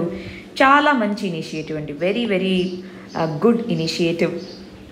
మరి మెయిన్స్లో కూడా దీన్ని వాడుకోవచ్చు కదా, జాగ్రత్తగా చూసుకోండి. మెయిన్స్లో కూడా అగ్రికల్చర్ చాప్టర్లో దీన్ని వాడచ్చు. నెక్స్ట్ ఆర్టికల్ వచ్చేటప్పటికి సోషల్ జస్టిస్కి సంబంధించింది. దీంట్లో మనం డిజిటల్ డివైడ్ అనే కాన్సెప్ట్ గురించి చదువుకుంటాం. మనకి NSO నేషనల్ స్టాటిస్టిక్స్ ఆఫీస్ అంటాం. ఈ NSO అనేటటువంటిది 75th రౌండ్, అంటే ప్రతి సంవత్సరం మనకి స్టాటిస్టికల్ డేటాని కలెక్ట్ చేస్తుంది. 75th రౌండ్ వచ్చేటప్పటికి 2017-18 సంబంధించిన డేటా అనమాట. వాళ్ళు డేటా కలెక్ట్ చేసి మొత్తం ఇచ్చేటప్పటికి 2 సంవత్సరాల మధ్య టైం గ్యాప్ ఉంటుంది. సో ఆ 75th రౌండ్ సర్వేని చేపట్టడం జరిగింది. దాంట్లో చెప్పిన విధంగా మనకి ఈ ఇంటర్నెట్లో గ్యాప్స్ అనేటటువంటివి చాలా ఎక్కువ ఉన్నాయి. రైట్, ఇంటర్నెట్ యూసేజ్లో గ్యాప్స్ అనేటటువంటివి చాలా ఉన్నాయి. దానివల్ల డిజిటల్ డివైడ్ అనేటటువంటిది ఉంది అని చెప్తున్నారు. అంటే కొన్ని ఏరియాస్లో, రూరల్ ఏరియాస్లో అయితే మన ఒడిస్సా రూరల్ ఏరియాస్లో 6% ఇంటర్నెట్ పెనిట్రేషన్ ఉంది. హిమాచల్ ప్రదేశ్ అర్బన్ ఏరియాలో 70% పెనిట్రేషన్ ఉంది.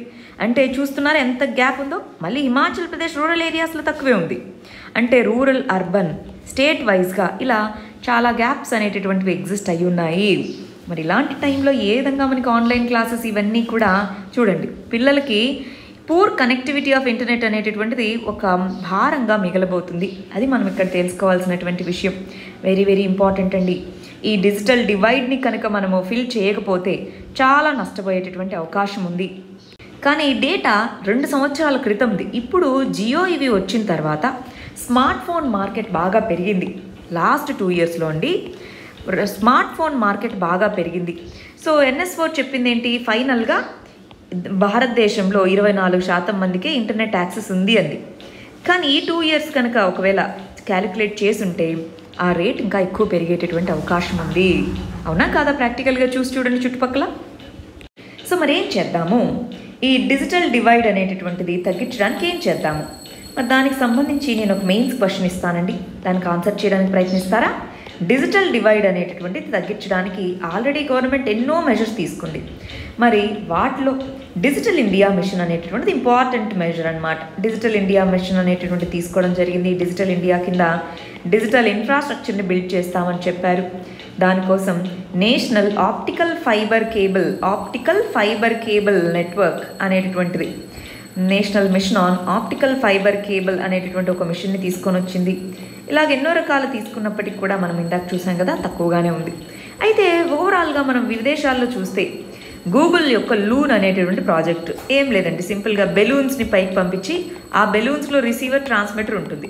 అంటే సుదూర ప్రాంతాలకు మరి అక్కడ ఇంటర్నెట్ స్టేషన్స్ అవన్నీ ఏర్పాటు చేయడం బదులు ఇలా బెలూన్స్ ద్వారా ఇంటర్నెట్ని అందించేది కెన్యాలో ప్రయోగాత్మకంగా చేస్తున్నారు. ఇంటర్నెట్ ప్లాన్స్ని సబ్సిడైజ్ చేయడము, ఇది మనకి సౌత్ ఆఫ్రికా వీటిలో ప్రయోగిస్తున్నారు. టెలివిజన్ ద్వారా లెసన్స్ని అందించడం, ఇది చాలా పవర్ఫుల్ టూల్. మరి దీన్ని బెటర్గా యూటిలైజ్ చేసుకోవచ్చు. మన ఇండియాలో టెలివిజన్ లేని ఇల్లు ఎన్ని శాతం ఉందండి?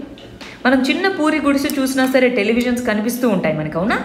సో టెలివిజన్ ద్వారా క్లాసెస్ చెప్పడం ఎంత బెస్ట్ టూల్, అవునా కదా? ఆల్రెడీ కొన్ని స్టేట్స్లో యూజ్ చేసుకుంటున్నారు, కానీ దాన్ని ఎంతో వైడ్గా యూజ్ చేయాలి. ఇది అండర్ యూటిలైజ్డ్ అని చెప్తాను నన్ను అడిగితే. ఈ పార్టీకి మనకి దీన్ని కనుక ఇప్పుడు ఒక పొలిటికల్ పార్టీ న్యూస్ ఛానల్ పెట్టుకొని 24 గంటలు వాళ్ళ గురించి చెప్పుకుంటూ ఉన్నటువంటి మన కంట్రీలో అన్ని పొలిటికల్ పార్టీస్కి డైరెక్ట్గాను ఇండైరెక్ట్గాను ఉన్నాయి లేవా? మరి అలాంటప్పుడు క్లాసులు ఎందుకు చెప్పలేరు, అవునా కాదా అండి? గవర్నమెంట్ దగ్గర ఇంత రిసోర్సెస్ ఉంటే క్లాసులు ఎందుకు చెప్పలేరు పిల్లలకి? ఆల్రెడీ మనకి ఇస్రో ద్వారా ఎన్నో శాటిలైట్ సర్వీసెస్ ఉన్నాయి. ఎడ్యుసాట్ అనేటటువంటిది ఉంది. ఎడ్యుసాట్ ద్వారా ఒక కంప్లీట్ ఛానలే ఎడ్యుకేషన్ కోసమే దీన్ని తీసుకొచ్చారు. మరి దాన్ని ఉపయోగించి ఎందుకు వైడ్ స్కేల్లో ఉపయోగించట్లేదు? ఉంది, కానీ దాని మీద అవేర్నెస్ని తీసుకొని వచ్చి దాని మీద ఫుల్ ఫోకస్ పెట్టాలి. ఇప్పుడు ప్రైవేట్ స్కూల్స్, కార్పొరేట్ స్కూల్స్లో వాళ్ళకి ఇంటర్నెట్ ద్వారా క్లాసెస్ జరుగుతూ ఉన్నాయి కాబట్టి పెద్దగా ఆ పెయిన్ తెలియట్లేదు. మిగిలిన వాళ్ళు గవర్నమెంట్ స్కూల్ పిల్లలు వీళ్ళు కాబట్టి. అదే ఎవరికి ఏ ఫెసిలిటీ లేకపోయి ఉంటే ఇలాంటి ఆప్షన్స్ వచ్చిండేవేమో. నేను నెగిటివ్గా మాట్లాడుతున్నాను అనుకోవద్దు, బట్ ఇది మాత్రం చాలా పెయిన్ఫుల్ విషయం. స్టేట్ గవర్నమెంట్ చేయగలిగేటటువంటి పనిని చేయలేకపోవడం అనేటటువంటిది చాలా షేమ్ఫుల్ ఇష్యూ అనమాట. ఆల్రెడీ మనకి తెలంగాణలో స్టార్ట్ చేసింది, కానీ దాని ఇంప్లిమెంటేషన్ ఎంత చక్కగా ఉందన్నది మనం క్వశ్చన్ చేసుకోవాల్సిన విషయం. సరే, నెక్స్ట్ ఆర్టికల్ వచ్చేటప్పటికి పాలిటీలో దీన్ని ఆల్టర్నేటివ్ మెథడ్స్ ఆఫ్ ఓటింగ్ అన్న దాని కింద చూద్దాం. ఇక్కడ ఏం చెప్తున్నారు? బ్లాక్ చైన్ టెక్నాలజీని వాడి ఓటింగ్కి ఎందుకు బ్లాక్ చైన్ టెక్నాలజీని వాడుకోకూడదు అని అంటున్నారు. సో బ్లాక్ చైన్ టెక్నాలజీ అంటే ఏంటి? ఇది ఒక నెట్వర్క్ అన్నమాట. ఈ నెట్వర్క్ అనేటటువంటిది హ్యాకింగ్ అనేటటువంటిది జరగకుండా చాలా సేఫ్ అండ్ సెక్యూర్గా ఉండగలదు అన్నటువంటిది అన్నమాట. ఇప్పుడు ఏమంటున్నారు? మైగ్రెంట్స్ ఉన్నారు, వేరే దేశంలో ఉన్నారు, లేదా మన దేశంలోనే ఒక రాష్ట్రం నుంచి ఒక రాష్ట్రానికి, ఒక డిస్ట్రిక్ట్ నుంచి ఒక డిస్ట్రిక్ట్కి వెళ్ళి మైగ్రెంట్స్ ఉన్నారా లేదా అండి? సో ఈ మైగ్రెంట్స్ మరి ఓటింగ్ చేయడానికి వాళ్ళ కాన్స్టిట్యుయెన్సీకి వెళ్ళి ఓట్ వేయాలి. దాంతో మనకి ఓటింగ్ పర్సంటేజ్ చాలా సంవత్సరాలు తక్కువగానే ఉంటుంది. అందుకోసం ఇలాంటి మెథడ్ని ఎందుకు తీసుకొని రాకూడదు అన్నది ఆర్గ్యుమెంట్. కానీ గమనించండి, ఇప్పటికే ఈవీఎంస్ తీసుకొచ్చాక ఇప్పటికే ఎన్నో రకాల కంప్లైంట్స్ ఉన్నాయి లేవా? కాకపోతే ఈవీఎం అనేటటువంటిది ఇంటర్నెట్తో కనెక్టివిటీ ఉండదు. జస్ట్ అదొక మిషన్, స్టాండ్ అలోన్ మిషనే, ఇంటర్నెట్తో కనెక్టివిటీ ఉండదు కాబట్టి కొద్దిగా అయినా డౌట్స్ తక్కువ. కానీ ఇప్పుడు బ్లాక్ చైన్ అంటే ఖచ్చితంగా ఇంటర్నెట్ ఉండాలి. ఇంటర్నెట్ ఉంది అంటే దాన్ని హ్యాక్ చేయొచ్చు. ఎప్పుడైనా సరే బాగా గమనించాల్సిన విషయం ఏంటి అంటే, ఒక డెమోక్రసీలో ఎలక్షన్స్ అనేటటువంటివి ఫ్రీ అండ్ ఫెయిర్గా జరగాలి. అలా జరిగాయి అన్న విధంగా ప్రజల్లో కూడా నమ్మకం ఉండాలి. లేకపోతే వెళ్ళి ఓట్ ఎందుకు వేస్తానంటే నేను, అవునా? సో ఓట్ చేయాలి, ఓటింగ్కి free and fair trust methods అనేవి ఫాలో అవ్వాలి. ఎస్, టెక్నాలజీ ఇంపార్టెంటే, కానీ ఇప్పుడున్న వాటిలో అంత ఇన్ఫ్రాస్ట్రక్చర్ని తీసుకొని రావడం కానీ, ఆ ట్రస్ట్ బిల్డ్ చేయడం కానీ, ఇవన్నీ కూడా ప్రాబ్లమ్స్గా ఉన్నటువంటి దీంట్లో ఆల్టర్నేటివ్ మెథడ్స్ని చూడాలి అని చెప్తున్నారు. అసలు ఈ బ్లాక్ చైన్ టెక్నాలజీ అంటే ఏంటి, దానికి సంబంధించి ఒక కంప్లీట్ వీడియో మన ఛానల్లో ఉందండి. క్రిప్టో కరెన్సీ అనేటటువంటిది, మీరు క్రిప్టో కరెన్సీ మనలా ఎక్స్ అని సెర్చ్ చేస్తే ఆ వీడియో వస్తుంది, దాంట్లో మీరు చూడొచ్చు. నెక్స్ట్ ఇంపార్టెంట్ ఆర్టికల్ మన ఎన్విరాన్మెంట్కి, ఎకానమీకి సంబంధించింది. బీటీ కాటన్ అని అంటున్నాం. ఇది ఒక జెనెటికల్లీ మాడిఫైడ్ క్రాప్, జన్యు మార్పిడి పంట అన్నమాట. ఈ బీటీ కాటన్, అసలు ఈ బీటీ కాటన్ టెక్నాలజికల్గా ఏంటి, బాసిల్లస్ తురింజెనిసిస్ అనేటటువంటి ఒక బ్యాక్టీరియా నుంచి తీసుకున్నటువంటి ఒక జీన్, అంటే ఒక జన్యువుని కాటన్ సీడ్స్లో ఇంట్రడ్యూస్ చేస్తారు. దానివల్ల అది పెస్ట్ రెసిస్టెంట్గా మారుతుంది. పెస్ట్ రెసిస్టెంట్ అంటే పురుగులు దాన్ని ఇంపాక్ట్ చేయవన్నమాట. సో పెస్ట్ రెసిస్టెంట్గా మారుతుంది అన్నటువంటి ఉద్దేశంతో బీటీ కాటన్ని తీసుకొని వచ్చారు. 2002లో దాన్ని ఇండియాలో ఆమోదించడం జరిగింది వాడడానికి. మరి దానికి సంబంధించి అది వచ్చాక దానివల్ల కొన్ని పాజిటివ్ ఇంపాక్ట్స్ ఉన్నాయి, కొన్ని నెగిటివ్ ఇంపాక్ట్స్ ఉన్నాయి. సో ఓవరాల్గా చెప్తున్నటువంటిది బీటీ కాటన్ కంటే లోకల్ వెరైటీస్ని ఉపయోగించడం మంచిది అని చెప్తున్నారు. సో ఎందుకు బీటీ కాటన్ కంటే లోకల్ వెరైటీస్ని ఉపయోగించాలి అని చెప్తున్నారు, మరి దానివల్ల ఉపయోగం ఏంటో చూద్దామా. దీన్ని అటు మెయిన్స్ అటు ప్రిలిమ్స్ 2 పాయింట్ ఆఫ్ వ్యూలోనూ చదువుకోవాలి. ప్రతి సంవత్సరం బయోటెక్నాలజీలో జెనెటికలీ మాడిఫైడ్ క్రాప్స్ వీటి గురించి ఒక క్వశ్చన్ ప్రిలిమ్స్లో కంపల్సరీగా వస్తుంది. ఏ ఎగ్జామ్లో అయినా సరే ప్రిలిమ్స్లో కంపల్సరీగా ఉంటుంది, జాగ్రత్తగా చూసుకోవాలండి. ఫస్ట్ బీటీ కాటన్ చూడండి ఒకసారి. ఇదిగో ఈ బ్యాక్టీరియాలో ఉండేటటువంటి ఒక జీన్ని తీసి దాన్ని కాటన్లో మరి కాటన్ సీడ్లో ఇంట్రడ్యూస్ చేస్తే అలా వచ్చిందే మన జెనెటికల్లీ మాడిఫైడ్ కాటన్ అన్నమాట. ఇలాంటి పురుగులు ఏవైతే ఉంటాయో అవి దీన్ని ఇంపాక్ట్ చేయకుండా ఒక హార్మ్ఫుల్ కెమికల్ని రిలీజ్ చేస్తుంది. ఆ కెమికల్కి ఆ పురుగులు చచ్చిపోతాయి, ఆ పంట నాశనం కాకుండా ఉంటుంది. ఆ ఉద్దేశంతో మనకి ఈ జెనెటికలీ మాడిఫైడ్ క్రాప్స్ ఏవైనా ఉన్నాయనుకోండి, GMO జెనెటికలీ మాడిఫైడ్ ఆర్గానిజమ్స్ అని అంటాం. వీటిని అప్రూవ్ చేసేది ఎవరు, genetic engineering appraisal committee, GEAC. Very very important, GEAC అంటాం.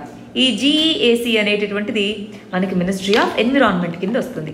మినిస్ట్రీ ఆఫ్ ఎన్విరాన్మెంట్ కింద ఉండేటటువంటి GEAC genetic engineering appraisal committee అనేటటువంటిది 2002లో బీటీ కాటన్కి ఓకే అని చెప్పడం జరిగిందనమాట.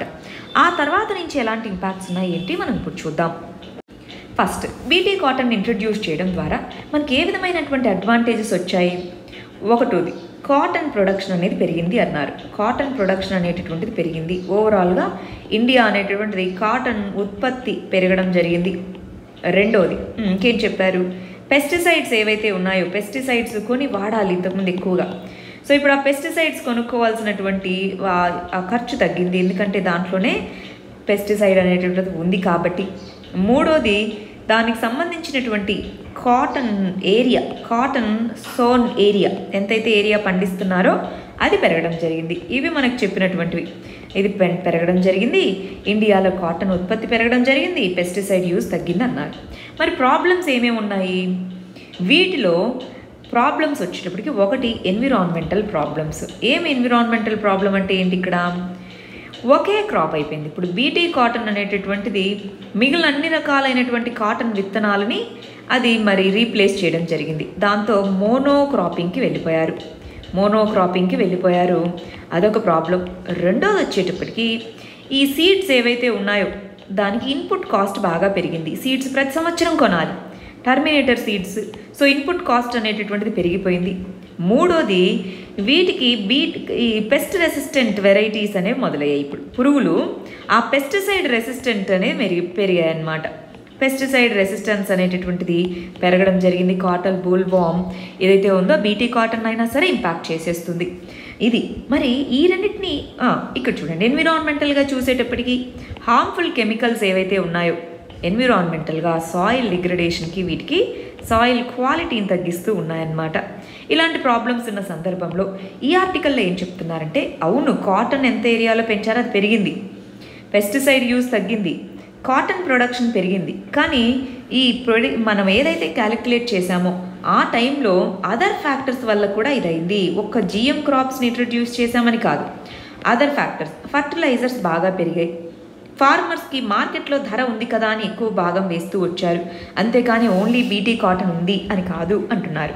మరి లోకల్ వెరైటీస్ని ఎందుకు పెంచాలని చెప్తున్నారు, ఇప్పుడున్నటువంటి కండిషన్స్లో క్లైమేట్ చేంజ్ ఇవి బాగా పెరుగుతూ ఉన్నాయండి. ఈ క్లైమేట్ చేంజ్ ఇలాంటి ప్రాబ్లమ్స్ టైంలో లోకల్ వెరైటీస్ ఉంటే ఏమవుతుంది, డైవర్సిటీ పెరుగుతుంది. డైవర్సిటీ పెరిగినప్పుడు చాలా వరకు పెస్ట్ రెసిస్టెన్స్ పెరుగుతుంది. డైవర్సిటీ పెరిగిందనుకోండి, ఒక ఏరియాలో క్రాప్ డ్యామేజ్ అయినా సరే ఇంకొక ఏరియా అయినా సరే బెటర్గా ఉంటుంది. సో డైవర్సిటీని పెంచాలి, అది మనం ఫైనల్గా సొల్యూషన్లో రాసేది, డైవర్సిటీని పెంచుకోవాలి. నెక్స్ట్ ఆర్టికల్ వచ్చేటప్పటికి ఎకానమీలో అగ్రికల్చర్ అనే టాపిక్ కింద చదువుకుంటాం. ఇక్కడ ఏం చెప్తున్నారు, పిఎం కిసాన్, ప్రధానమంత్రి కిసాన్ అంటున్నాం. కిసాన్ అంటే ఏంటి, 6,000 రూపీస్ని ఫార్మర్స్కి ఇన్పుట్ క్రెడిట్గా ఇచ్చేటటువంటి స్కీమ్ అనమాట. PM Kisan scheme last year నుంచి మనం ఇంప్లిమెంట్ చేస్తున్నాము. 6,000 రూపాయల సంవత్సరానికి సెంట్రల్ గవర్నమెంట్ తరపు నుంచి అందుతుంది. స్టేట్ గవర్నమెంట్స్ ఇంకా యాడ్ చేసుకొని ఫార్మర్స్కి ఇన్పుట్ క్రెడిట్గా ఇస్తున్నారు. ఆ స్కీమ్ నడుస్తూ ఉంది. మరి దానికి సంబంధించి చాలా ప్రాబ్లమ్స్లో ఒక ప్రాబ్లము, ఎవరు ఫార్మర్స్ ఎవరికి ఇస్తున్నారు అన్నటువంటిది క్వశ్చన్. అంటే ఫార్మర్ అంటే ఇంతకు ఎవరంటే ఫార్మర్ అనాలి? ఫార్మర్ యొక్క డెఫినేషనే మరి ఎవరు డిఫైన్ చేస్తారు? ఫార్మర్ యొక్క డెఫినేషన్ ఏంటండి ఇంతకీ? ఎవరి అకౌంట్లో మనీ పడాలి? ఇది డీబీటీ స్కీమే కదా, ఎవరి అకౌంట్లో మనీ పడాలి? ఇలాంటి కన్ఫ్యూజన్స్ ఉన్నాయి. ఈ ఫార్మర్ డెఫినేషన్లో టెనెంట్ అంటే కౌలు రైతులు ఎవరైతే ఉంటారో వాళ్ళు ఎక్కువగా ఇబ్బంది పడుతున్నారు అంటున్నారు. సో టెనెంట్ ఫార్మర్స్ ఎవరైతే ఉన్నారో వాళ్ళకి అందట్లేదు ఈ మనీ, వాళ్ళు ఎక్కువ వల్నరబుల్. ల్యాండ్ ఓనర్ కంటే కౌలు రైతులే ఎక్కువ వల్నరబుల్. సో వాళ్ళకి చాలా రాష్ట్రాల్లో ఈ అమౌంట్ అనేటటువంటిది మరి అందట్లేదు అనేటటువంటిది విషయం అన్నమాట. సరే, మరి దానికి సంబంధించి అసలు ఏమేమి ఉన్నాయి, ఏంటి ప్రొవిజన్స్ అన్నవి చూద్దాం. నీతి ఆయోగ్ అనేటటువంటిది మోడల్ అగ్రికల్చరల్ ల్యాండ్ లీజింగ్ చట్టము 2016 తీసుకొచ్చింది. ఎందుకని మోడల్ అని తీసుకొచ్చింది? అగ్రికల్చర్ అనేటటువంటిది స్టేట్ లిస్ట్లో ఉంది కాబట్టి సెంట్రల్ గవర్నమెంట్ ద్వారా ఆ చట్టాన్ని తీసుకొని రాలేదు. సో అందుకని ఒక మోడల్ లాని స్టేట్స్కి ఇచ్చి ఇదిగో దీనికి తగ్గట్టుగా మీరు చట్టాలు చేసుకోండి అని చెప్పింది. కానీ చాలా స్టేట్స్లో అసలు దాన్ని ఇంప్లిమెంటే చేయట్లేదు. 2015-16 అగ్రికల్చరల్ సెన్సస్ అనేటటువంటిది ఎన్ని సంవత్సరాలకు ఒకసారి చేపట్టడం జరుగుతుందండి? 5 సంవత్సరాలకు ఒకసారి అగ్రికల్చరల్ సెన్సస్ అనేటటువంటిది మినిస్ట్రీ ఆఫ్ అగ్రికల్చర్ చేపడుతూ ఉంటుందన్నమాట. అది లాస్ట్ ఎప్పుడు చేపట్టారు? 2015-16లో. ఈ అగ్రికల్చరల్ సెన్సస్ ప్రకారం మనకు అర్థమైనటువంటి విషయం ఏంటి? ఓవరాల్గా 2.65 మిలియన్ ఆపరేషనల్ హోల్డింగ్స్ అనేటటువంటి ఉన్నాయి. అవి పార్షియల్లీ లేదా హోల్లీ లీజ్డ్. ఓవరాల్గా ఉన్నటువంటి ల్యాండ్ హోల్డింగ్స్లో 2.65 మిలియన్ అంటే 26 లక్షల ల్యాండ్ హోల్డింగ్స్ లీజ్కి ఇచ్చున్నారు. మరి ల్యాండ్ లీజింగ్ చట్టం స్థిరీకరించకుండా వాళ్ళందరికీ ఎలా వెళ్తుంది? అదొకటి. రెండోది, అసలు ఫార్మర్ అనేటటువంటి దానికి మల్టిపుల్ డెఫినేషన్స్ ఉన్నాయి. గవర్నమెంట్ ఆఫ్ ఇండియా ద్వారా రిలీజ్ చేసిన డిఫరెంట్ రిపోర్ట్స్ వీటన్నిటిలోనే డిఫరెంట్ డెఫినేషన్స్తో ఫార్మర్ని పిలుస్తున్నారు. ఫర్ ఎగ్జాంపుల్ పాపులేషన్ సెన్సస్, జనాభా గణన. కల్టివేటర్స్ ఎవరైతే ఒక కల్టివేషన్ ల్యాండ్ ఉండడము లేదా షేర్ ఉండడము, ఒక ల్యాండ్లో షేర్ ఉండడము లేదా కంప్లీట్గా ఓన్ ఉంటే వాళ్ళని ఫార్మర్ అని అన్నారు. ఏది? అగ్రికల్చరల్ సెన్సస్లో. మరి సిచ్యువేషన్ అసెస్మెంట్ సర్వే ఏది? మన ఫార్మర్స్కి సంబంధించి సిచ్యువేషన్ అసెస్మెంట్ సర్వే అనేది ఎన్ఎస్ఓ చేపడుతుంది. నేషనల్ శాంపుల్ సర్వే ఆర్గనైజేషన్ ఇంతకుముందు ఉండేది. ఎన్ఎస్ఎస్ఓ మరియు సిఎస్ఓ ఈ రెండింటిని కలిపి ఇప్పుడు దేనిగా తీసుకొచ్చామండి? NSO, national statistics organisation office అని అంటున్నాం. ఎన్ఎస్ఓగా తీసుకొచ్చాము. దాంట్లో ఎవరికైతే ల్యాండ్ పొసెస్ ఉందో లేదా ఓన్ అయ్యిందో లేదా లీజ్కి తీసుకున్నారో వాళ్ళని ఫార్మర్స్ అంటామన్నారు. చూడండి, పై దానికి దీనికి డిఫరెన్స్ ఉందా? అలా కాకుండా ఇక్కడ మన ఎన్ఎస్ఎస్ఓ 70th రౌండ్ ఏదైతే చేపట్టడం జరిగిందో దాంట్లో ఏం చెప్పింది? 59th రౌండ్లో ఏమో ఒక డెఫినేషన్ ఇచ్చింది. 70th రౌండ్లోనేమో ఇదిగో మినిమం అగ్రికల్చర్ నుంచి ఇంత ఆదాయం వచ్చి ఉండాలి వాళ్ళకి సంవత్సర కాలంలో, దాంతోపాటు వాళ్ళు ఇన్ని రోజులు ఆ పొలంలో పని చేసుకుంటూ ఉండాలి, అప్పుడే వాళ్ళని ఫార్మర్ అంటాము అంది. అదేవిధంగా నేషనల్ పాలసీ ఫర్ ఫార్మర్స్ అనేటటువంటిది ఉంది 2007. దాంట్లో ల్యాండ్ ఓనర్షిప్తో పాటు ఆ ల్యాండ్ మీద డిపెండ్ అయ్యి ఎంతైతే అమౌంట్ గడిస్తున్నారో వాళ్ళని కూడా ఫార్మర్స్గా గుర్తించాలి అన్నట్టుగా చెప్పారు. ఇది చాలా కాంప్రిహెన్సివ్గా ఉంది, దీన్ని తీసుకోండి. పిఎం కిసాన్ ఫండ్ ఇస్తున్నారు కదా, ఎవరు ఫార్మర్ అని గుర్తిస్తే కదా అది ఎవరికి రీచ్ అవుతుందో తెలిసేది. సో అందుకోసం ఈ డెఫినేషన్ని తీసుకోవాలి అన్నట్టుగా చెప్తున్నారు. వెరీ ఇంపార్టెంట్ ఇష్యూ అండి. అసలు ఫార్మర్ ఎవరు అనేటటువంటి దాని మీదే క్లారిటీ లేదు. ఒక్కొక్క స్కీమ్లో ఒక్కొక్కలాగా కన్సిడర్ చేస్తారు, ఒక్కొక్క రిపోర్ట్ ఒక్కొక్కలాగా చెప్తూ ఉంటుంది. దాన్ని యూనిఫైడ్ డెఫినేషన్ అనేటటువంటి తీసుకొని రావాలి, అది ఇంపార్టెంట్ ఇక్కడ. నెక్స్ట్ ఆర్టికల్ వచ్చేటప్పటికి ఇంటర్నేషనల్ రిలేషన్స్లో చదువుకుంటాం. ఇండియా ఇజ్రాయెల్ రిలేషన్స్ అన్న దాని కింద చదువుకుంటాం. ఇక్కడ ఇజ్రాయెల్ అనేటటువంటిది ఇండియా మరియు చైనా ఈ రెండిటితోనూ ట్రేడ్ టాక్స్ అనేటటువంటివి జరుపుతుంది. సో రెండు దేశాలు పీస్ఫుల్గా సాల్వ్ చేసుకుంటే బాగుంటుంది అన్నట్టుగా చెప్తున్నారనమాట. సరే, ఇక్కడ మరి అసలు విషయం ఏంటి, ట్రేడ్ రిలేషన్స్ ఎలా ఉన్నాయి, ఇండియా ఇజ్రాయెల్ మధ్య ట్రేడ్ రిలేషన్స్ ఎలా ఉన్నాయి, ప్రస్తుతానికి ఏం చెప్తుంది. మనం ఇండియా ఇజ్రాయెల్ రిలేషన్ అనేది చాలా పెద్ద టాపిక్ అండి. ప్రజెంట్ ఇష్యూ ఏంటో ఒకసారి మనం చూద్దాం. రైట్, ప్రజెంట్ ఇష్యూ ఏంటి, ఏ విధంగా ట్రేడ్ టాక్స్ జరుపుతుంది, అవి మనం ఒకసారి చూద్దాం. సరే, ఇక్కడ ఏం చెప్తున్నారో చూద్దాం. ఇండియా ఇజ్రాయెల్ అనేటటువంటివి లిమిటెడ్ ట్రేడ్ డీల్ ఒకటి చేసుకోవాలి అన్నట్టుగా మాట్లాడుకుంటున్నాయి. అదే టైంలో free trade agreements south Korea, China, Vietnam వీటితో ఇజ్రాయెల్ అనేటటువంటిది ఫ్రీ ట్రేడ్ అగ్రిమెంట్ చేసుకోవడానికి ప్రయత్నిస్తుంది. ఆల్రెడీ ఇజ్రాయెల్ అనేటటువంటిది ఇండియా, యుఏఈ, ఇజ్రాయెల్ కోఆపరేషన్, 3 దేశాల కోఆపరేషన్ అనేటటువంటి దానికోసం ఆల్రెడీ దాన్ని ప్రయత్నిస్తూ ఉంది. ఇలాగ ఎన్నో రకాలుగా ట్రేడ్ డీల్స్ కోసం ప్రయత్నిస్తున్న టైంలో మరి 2 దేశాల మధ్య ఉండేటటువంటి గొడవలు అనేటటువంటివి ఈ పర్టికులర్ ఏవైతే అచీవ్మెంట్స్ ఉన్నాయో వాటిని వెనక్కి తీసుకెళ్తాయి. సో మీ 2 దేశాలు గొడవ పడద్దురా బాబు అన్నట్టుగా వాళ్ళు చెప్తున్నారనమాట. ఇజ్రాయెల్కి చైనా, హాంకాంగ్, ఇండియా అనేటటువంటివి ఏషియాలోనే బిగ్గెస్ట్ ట్రేడ్ పార్ట్నర్స్. మనకి ఇండియా, చైనా అనేటటువంటివి ఫుల్ డిప్లొమాటిక్ రిలేషన్స్ ఎప్పుడు ఏర్పాటు చేసుకున్న ఇజ్రాయెల్తో, మనకి ఇజ్రాయెల్ పాలస్తీనా కాన్ఫ్లిక్ట్ ఉంటుంది, అది ఒకసారి చూడండి. సో 1992లో అంటే అంతకుముందు లేవు, 1992లోనే డీల్ అనేటటువంటివి చేసుకోవడం జరిగిందనమాట. చైనా యొక్క ట్రేడ్ కానీ, ఇండియాతో ట్రేడ్ కానీ ఆ టైం నుంచి అప్పటి నుంచి చాలా హ్యూజ్గా పెరిగింది. ట్రేడ్ అనేటటువంటిది హ్యూజ్గా ఇజ్రాయెల్తో పెరిగింది అని చెప్తున్నారు. ఈ కంటెక్స్లో ఇజ్రాయెల్కి ఎప్పుడైనా సరే ఎకానమీ బాగుండాలంటే అక్కడ పీస్ ఉండాలి. ముందు ఒక ప్రాంతంలో ఎకనామిక్ డెవలప్మెంట్ ఉంది అంటే అక్కడ శాంతి అనేటటువంటిది లభించాలి, శాంతి అనేది ఉండాలి. దానికోసం మీరిద్దరు గొడవ పడద్దు, పీస్ఫుల్గానే టెన్షన్స్ని సాల్వ్ చేసుకోండి అన్నట్టుగా చెప్తున్నారు. నెక్స్ట్ ఆర్టికల్ వచ్చేటప్పటికి డిఫెన్స్కి సంబంధించింది. జస్ట్ ఒక ఫ్యాక్ట్ తెలుసుకోవడం కోసమే దీన్ని తీసుకున్నామన్నమాట. లాస్ట్ 3 ఇయర్స్లో డిఫెన్స్ ఎక్స్పోర్ట్స్ అనేటటువంటి వాటిలో 700% గ్రోత్ ఉంది అని చెప్తున్నారు. బేస్ చిన్నది కాబట్టి, అంటే మనం కంపేర్ చేసింది ముందు సంవత్సరం ఎక్స్పోర్ట్స్ తక్కువ కాబట్టి ఇంతగా కనిపిస్తున్నాయి. అంటే 2016-17లో ఎక్స్పోర్ట్స్ అనేటటువంటివి 1500 కోట్లుగా ఉండగా ఈ 2018-19లో మనం చూసుకుంటే ఓవరాల్గా మనము 19వ స్థానంలో ఉన్నాం. ఎక్స్పోర్ట్స్ చేసే కంట్రీస్లో 10,000 కోట్ల రూపాయల ఎక్స్పోర్ట్స్, డిఫెన్స్ ఎక్స్పోర్ట్స్ చేశాము. మనకి రీసెంట్గా ఇదిగోండి policy, defence production export promotion policy అని ఉంది. దాని కింద 1,75,000 కోట్ల రూపాయలని నెక్స్ట్ వచ్చే 5 సంవత్సరాల్లో డిఫెన్స్ ఎక్విప్మెంట్ని ప్రొడ్యూస్ చేయాలి. వాటిలో 35,000 కోట్ల రూపాయల వస్తువుల్ని మనము ఎక్స్పోర్ట్ చేయాలి అన్నట్టుగా defence production and export promotion పాలసీలో చెప్పడం జరిగింది. దీనికి సంబంధించి నేను చాలా డీటెయిల్డ్గా ఇవాళ 20 ఇంపార్టెంట్ డిఫెన్స్ డెవలప్మెంట్స్ అని ఒక వీడియో చేయడం జరిగింది. దాంట్లో మీరు చూసుకోవాలండి. రైట్, సో దీనికోసం అసలు ఏమేం చేశారు, ఇండియాలో డిఫెన్స్ ప్రొడక్షన్ని పెంచడం కోసం 10 మెజర్స్ తీసుకోవడం జరిగింది. ఆ 10 మెజర్స్ ఏంటి అన్నట్టుగా నేను చెప్పడం జరిగింది. ఆ వీడియో చూసి ఒకసారి ఆ 10 మెజర్స్ ఏంటి అని నోట్ చేసి పెట్టుకోండి. మెయిన్స్కి ఇంపార్టెంట్, ప్రిలిమ్స్కి వెరీ వెరీ ఇంపార్టెంట్. చాలా జాగ్రత్తగా చదువుకోవాలి. డిఫెన్స్ ఇష్యూస్ బాగా న్యూస్లో ఉన్నాయి కాబట్టి దానికి సంబంధించి ఒక 50 మినిట్స్ వరకు ఉండే ఒక వీడియో తెలుగు, ఇంగ్లీష్ 2 లాంగ్వేజెస్లోనూ చేయడం జరిగిందండి. జాగ్రత్తగా అది ఒకసారి చూసి నోట్స్ రాసుకోండి. ఎలాగో దాని పీడిఎఫ్ కూడా ఆ వీడియో కింద డిస్క్రిప్షన్లో మీకు లింక్ ఉంటుంది, అదైనా చూసుకోండి. నెక్స్ట్ ఆర్టికల్ వచ్చేటప్పటికి రీసెంట్గా Indo Pacific trilateral dialogue, try అంటే 3, ట్రైలేటరల్ డైలాగ్ అనేటటువంటివి ఇండియా, ఆస్ట్రేలియా, ఫ్రాన్స్ ఈ 3 మధ్య ఇండో పసిఫిక్ ట్రైలేటరల్ డైలాగ్ అన్నారు. ఇండియా అంటే అర్థమైంది, ఇండో పసిఫిక్ రీజన్. ఆస్ట్రేలియా అంటే అర్థమైంది. ఫ్రాన్స్కి ఏం సంబంధం అసలు? అటు పసిఫిక్ ఓషన్తో కానీ ఇండియన్ ఓషన్తో కానీ ఏం సంబంధం? ఫ్రాన్స్కి సంబంధించిన చాలా ఐలాండ్స్ ఇండియన్ ఓషన్లో ఉన్నాయండి. ఫర్ ఎగ్జాంపుల్ రీయూనియన్ ఐలాండ్ ఎక్కడుందో మ్యాప్లో చెప్తారా? రీయూనియన్ అనేటటువంటి ఐలాండ్, దీనికి సంబంధించి మనం చదువుకున్నాం కూడా. ప్లేసెస్ ఇన్ న్యూస్ అన్నటువంటి వీడియోలో చూడండి, చదువుకున్నామా లేదా? రీయూనియన్ ఐలాండ్ అనేటటువంటిది ఫ్రాన్స్కి సంబంధించింది. సో మనకి అటు అంటార్క్టిక్ దగ్గరగా కానివ్వండి, ఇండియన్ ఓషన్లో సదర్న్ ఇండియన్ ఓషన్లో కూడా ఫ్రాన్స్కి సంబంధించినటువంటి చాలా ఐలాండ్స్ ఉన్నాయి.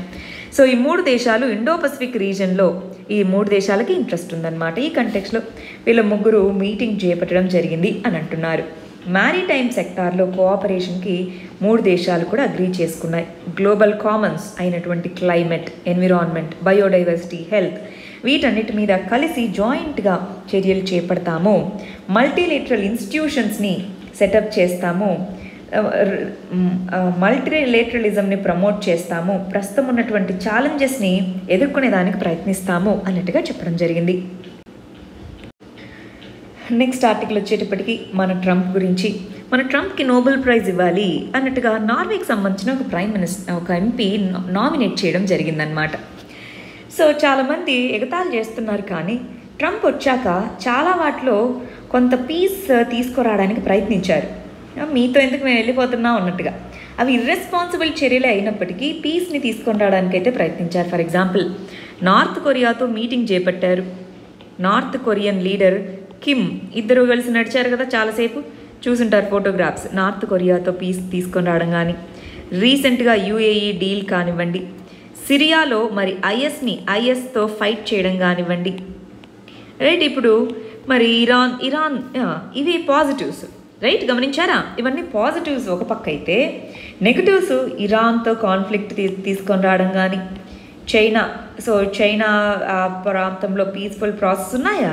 లేవు, రైట్. ఇలాగా కొన్ని ఇరాక్లో యుద్ధానికి ఏమో వెళ్ళారు, ఇరాక్ నుంచి బయటకు వచ్చేస్తాము అని చెప్తున్నారు, కానీ వచ్చేస్తేనే వాళ్ళకి ప్రాబ్లం అనమాట. ఇరాక్లో అక్కడ ఏవో న్యూక్లియర్ వెపన్స్ ఉన్నాయి అని చెప్పి సద్దాం హుస్సేన్ ఉన్న టైంలో వెళ్ళారు, అప్పటి నుంచి అక్కడ ట్రూప్స్ ఉన్నాయి, ఇలాగ ఎన్నో ప్రాబ్లమ్స్ ఉన్నాయి. బట్ ట్రంప్ మనం గమనించి చూస్తే ఇంటర్నేషనల్గా కొన్ని ఏరియాస్లో పీస్ని ప్రమోట్ చేయడానికి చూసినప్పటికీ వాళ్ళ కంట్రీలో రేషియల్ డిస్క్రిమినేషన్ ఇలాగ ఎన్నో రకాలైనటువంటివి ఉన్నాయండి. జెండర్ మీద కానివ్వండి, అతనుకున్న ఒపీనియన్స్ పీస్ ప్రైజ్ ఇవ్వడానికి ఎంతవరకు ఎలిజిబుల్ అన్నటువంటిది ఒక్కసారి క్వశ్చన్ చేసుకోవాలి. నెక్స్ట్, ఇరాక్ నుంచి మేము వెళ్ళిపోతున్నాము అని మన ట్రంప్ చెప్పేసి అక్కడున్న ట్రూప్స్ని కట్ డౌన్ అంటే తగ్గించడం అనమాట. ట్రూప్స్ని కట్ డౌన్ చేస్తున్నాం అని చెప్పారు, అంటే వాళ్ళ సంఖ్య తగ్గించేస్తున్నాం అని చెప్పారు. మరి ఇరాక్లో ఇప్పటికే ఇస్లామిక్ స్టేట్ అనేటువంటి టెర్రరిస్ట్ గ్రూప్ ఉంది, ఇంకా అదేం దాని ప్రాబల్యాన్ని కోల్పోలేదు. మంచిగా ఉన్నటువంటి కంట్రీ, అటోక్రాటే సద్దాం హుస్సేన్, కానీ మంచిగా ఉన్న కంట్రీలో న్యూక్లియర్ వెపన్స్ ఉన్నాయని చెప్పి వార్ చేసి ఆ కంట్రీలో రకరకాల తెగలు గొడవ పడుతున్నారు. అసలు పీస్ ప్రాసెస్ లేదు, స్టెబిలిటీ లేదు. సో వచ్చారు, గొడవ పెట్టారు, గొడవ చేశారు, ఇప్పుడు వెళ్ళిపోతాం అంటున్నారు. మీ బాగానే వెళ్ళిపోయారు, అక్కడ స్టెబిలిటీని ఎవరు ఎస్టాబ్లిష్ చేస్తారు? అంటే రెస్పాన్సిబిలిటీ ఎవరు తీసుకుంటారు అన్నది ఇప్పుడు క్వశ్చన్ అనమాట. మనకి ఎప్పుడైనా సరే ఒక కంట్రీకి ఉండేటటువంటి కంటెక్స్ట్ వేరే ఉంటుందండి. ఇప్పుడు యుఎస్ఏ లాంటి సిస్టమ్ని అన్ని దేశాల్లో ఏర్పాటు చేయాలి అనుకోవడం తప్పు. ఎందుకని? ప్రతి దేశంలో ఉండే సిస్టమ్, కల్చర్, సొసైటీ, నేచర్ అక్కడ అన్నీ డిఫరెంట్ కాబట్టి అందరూ ఒకటేలా ఉండాలి అనుకోవడం కరెక్ట్ కాదు. సో అందరూ డెమోక్రసీ, అందరూ ఒకటేలా ఉండాలి, అందరు కాన్స్టిట్యూషన్ ఇలా ఉండాలి, అలాంటి ఇంపోజ్ చేయడం అనేది అవుట్ సైడ్ నుంచి ఇంపోజ్ చేయకూడదు. మంచి వాల్యూస్ ఉన్న వ్యవస్థ ఖచ్చితంగా తీసుకోవాలి, కానీ అది ఇంటర్నల్గా రావాలి. అవుట్ సైడ్ నుంచి ఇంపోజ్ చేస్తే ఏమవుతుంది చూస్తున్నారు కదా. ఇప్పుడు ఇరాక్లో కానివ్వండి, ఇలా చాలా కంట్రీస్లో, సిరియా కానివ్వండి, ఇబ్బందులు ఎదుర్కొంటున్నారు. నెక్స్ట్ ఆర్టికల్, ఇండియన్ సొసైటీ అన్నటువంటి దాని కింద సోషల్ ప్రెజుడైసెస్. మనం సుశాంత్ సింగ్ రాజ్పుత్ చనిపోయినప్పుడు ఆ రోజు గుర్తుందా? సూసైడ్ చేసుకున్న రోజు మంచి ఎమోషనల్గా అసలు ఇలా ఎందుకైందా ఏంటా అని మాట్లాడుకున్నాం. కానీ ఇప్పుడు చూడండి, ప్రైమ్ టైం మీడియా మొత్తం దాని మీదే తిరుగుతూ ఉంది. ఆమె రేహా చక్రవర్తి అనే ఆమె గురించి ఇప్పుడు ఎప్పుడైనా సరే గిల్టీగా ఆమె కన్విక్ట్ అంటే ఓవరాల్గా ఆమె చేసింది తప్పు అని ఎవరు నిర్ణయించాలి? కోర్టు నిర్ణయించాలి. కోర్టు నిర్ణయించేంత వరకు ఆ వ్యక్తిని అక్యూజ్డ్ వ్యక్తిగానే పరిగణించాలి, గిల్టీగా పరిగణించకూడదన్నమాట. కానీ మనం ఏం చేస్తున్నారు? ప్రతిరోజు ఏ ఛానల్, ఏ యూట్యూబ్ దీంట్లో చూసినా సరే అవే ఉన్నాయి. కోర్టుకి అది చూసుకుంటుంది, పోలీస్ డిపార్ట్మెంట్ ఉంది, ఏజెన్సీస్ ఉన్నాయి. ఎంతోమంది ఆకలి చావులు చేస్తున్నారు, ఎంతమంది సూసైడ్స్ చేసుకుంటున్నారు, ఎంతోమంది ఆకలి చావులతో చేస్తున్న వాళ్ళు ఉన్నారు. పిల్లల ఎడ్యుకేషన్ ఇలా అవుతుంది, కంపెనీస్ మూతబడుతున్నాయి. ఈ విషయాల మీద కాకుండా వీటి మీద ఫోకస్ చేయడము. ఇక్కడ సొసైటీ అని ఎందుకన్నానంటే గమనించండి, ఎప్పుడు కూడా ఏమంటారు?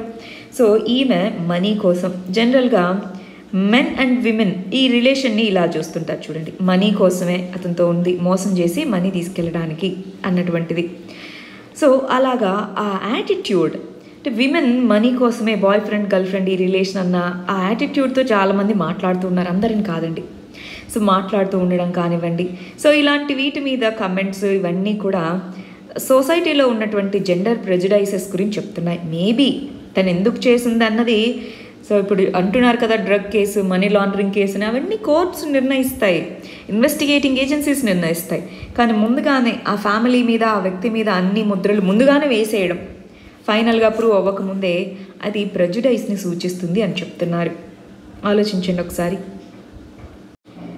నెక్స్ట్ ఆర్టికల్ వచ్చేటప్పటికి ఎకానమీలో చదువుకుంటాం. అగ్రికల్చర్ అన్న టాపిక్ కింద చదువుకుంటామండి. రీసెంట్గా ఏమంటున్నారు, ఇంకా ఎకానమీ మొత్తాన్ని అగ్రికల్చరే సేవ్ చేయాలి అని అంటున్నారు. సో అగ్రికల్చర్ ఎంత పర్సంటేజ్ ఉంటుందండి ఓవరాల్ జీడిపిలో? అగ్రికల్చర్ ఒక్కటే అయితే 14%, అగ్రికల్చర్ ప్లస్ అల్లైడ్ అంటాం, ఫిషరీస్ అవన్నీ కలిపితే అప్పుడు 17%గా ఉంది. జీడిపిలో దేంట్లో 17%? స్థూల దేశీయ ఉత్పత్తి, గ్రాస్ డొమెస్టిక్ ప్రోడక్ట్ అంటాం. సో జీడిపిలో 17% మాత్రమే అగ్రికల్చర్ అనేటటువంటిది ఉంది. మరి మిగిలినటువంటి 83% ఉన్నటువంటిది రివైవ్ అవ్వకుండా ఓన్లీ అగ్రికల్చర్తోనే ఎకానమీని నడిపించుకోగలమా? లేదు. సో ఎకనామిక్ రివైవల్కి ఖచ్చితంగా అగ్రికల్చర్ అనేటటువంటిది ఒక ఇంపార్టెంట్ రోలే. కానీ అదే మేజర్గా ఇంకా ఎకానమీని పైకి తీసుకొని వస్తుందంటే మాత్రం మన ఇప్పుడున్న ప్రజెంట్ సిస్టమ్కి సెట్ కాదు. అది ఇక్కడ చెప్తున్నటువంటిది. అగ్రికల్చర్ ద్వారానే రివైవల్ అవుతుంది అన్నటువంటిది కాదు. ఇండస్ట్రీ, సర్వీస్ సెక్టర్ ఎక్కువ రోల్ని కాంట్రిబ్యూట్ చేస్తాయి. ఇవి రెండు అర్బన్ ఏరియాస్ మీద ఫోకస్ ఉన్నాయి. లాక్డౌన్ వల్ల ఎక్కువ ఇంపాక్ట్ అర్బన్ ఏరియాస్ మీదే పడింది. సో వీటిని రివైవ్ చేయడానికి ప్రయత్నించాలి. నెక్స్ట్ ఆర్టికల్ ఎకానమీలో కంపారిటివ్ ఎకానమీ అంట. చైనా యొక్క డెమోగ్రఫీ. చైనాలో పాపులేషన్కి వాళ్ళు ఫాలో అయినటువంటి పాలసీ ఏంటి? మొన్నటిదాకా 1 చైల్డ్ పాలసీ, అంటే ఇద్దరికి ఒకలే 1 చైల్డ్ పాలసీ అనేది వాళ్ళు ఫాలో అయ్యారనమాట.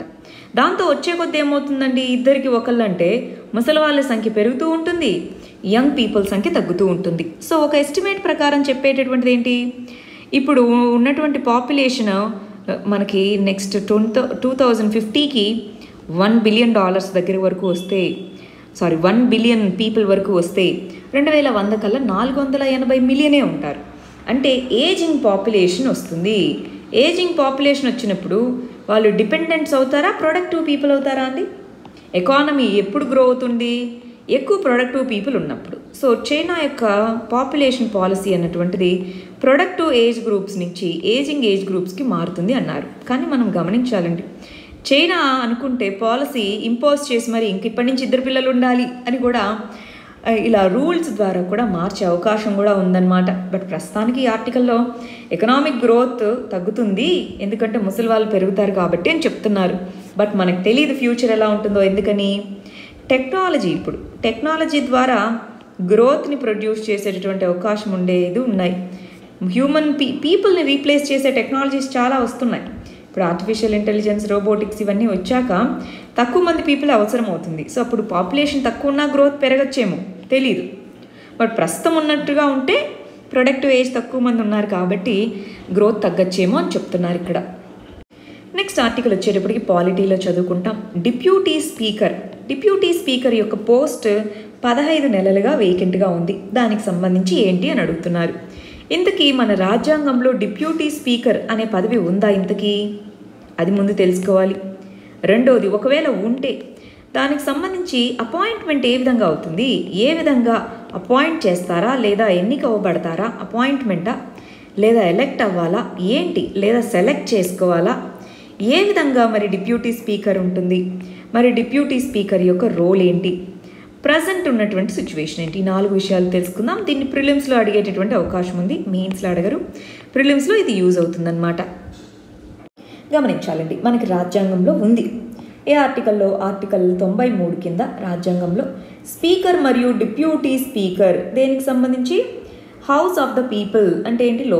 లోక్సభకి సంబంధించి స్పీకర్, డిప్యూటీ స్పీకర్ని ఎవరు చూస్ చేసుకోవాలి? మెంబర్స్ ఆఫ్ ది హౌస్ వాళ్ళనే స్పీకర్ అండ్ డిప్యూటీ స్పీకర్గా అక్కడున్న వాళ్ళే ఎన్నుకోవాలి అని చెప్తున్నారనమాట. రైట్. అయితే కన్వెన్షన్ ప్రకారం స్పీకర్ని ఎన్నుకుంటారు. జనరల్గా స్పీకర్ వచ్చేటప్పటికి రూలింగ్ మెజారిటీ ఓటేస్తే వాళ్ళే అవుతారు. కాబట్టి స్పీకర్ వచ్చేటప్పటికి రూలింగ్ పార్టీకి సంబంధించిన వాళ్ళుగా, డిప్యూటీ స్పీకర్ వచ్చేటప్పటికి అపోజిషన్ పార్టీకి సంబంధించిన వాళ్ళుగా ఉంటారనమాట. రూల్ ఏం లేదు, కాన్స్టిట్యూషన్ ఎక్కడ ఇలానే ఉండాలని లేదు. కానీ డిప్యూటీ స్పీకర్గా అపోజిషన్ పార్టీ వాళ్ళు ఉంటారు. అది కన్వెన్షనల్గా వస్తున్నటువంటి కన్వెన్షన్, అదొక రూల్ లాగా అనమాట, అంతే. So rules of procedure and conduct of business దాని ప్రకారం డిప్యూటీ స్పీకర్ని ఎన్నిక అవ్వడానికి స్పీకర్ ముందుగా డేట్ని ఫిక్స్ చేయాలి అని ఉంది. అంటే ఇప్పుడు స్పీకర్ని అడిగితే నాకేం తెలుసండి మీరు ఎన్నుకోవాలి అని అన్నారనమాట. అలా కాదు, మీరు ఒక డేట్ ఫిక్స్ చేయండి ఎన్నుకుంటారు అని అంటున్నారనమాట.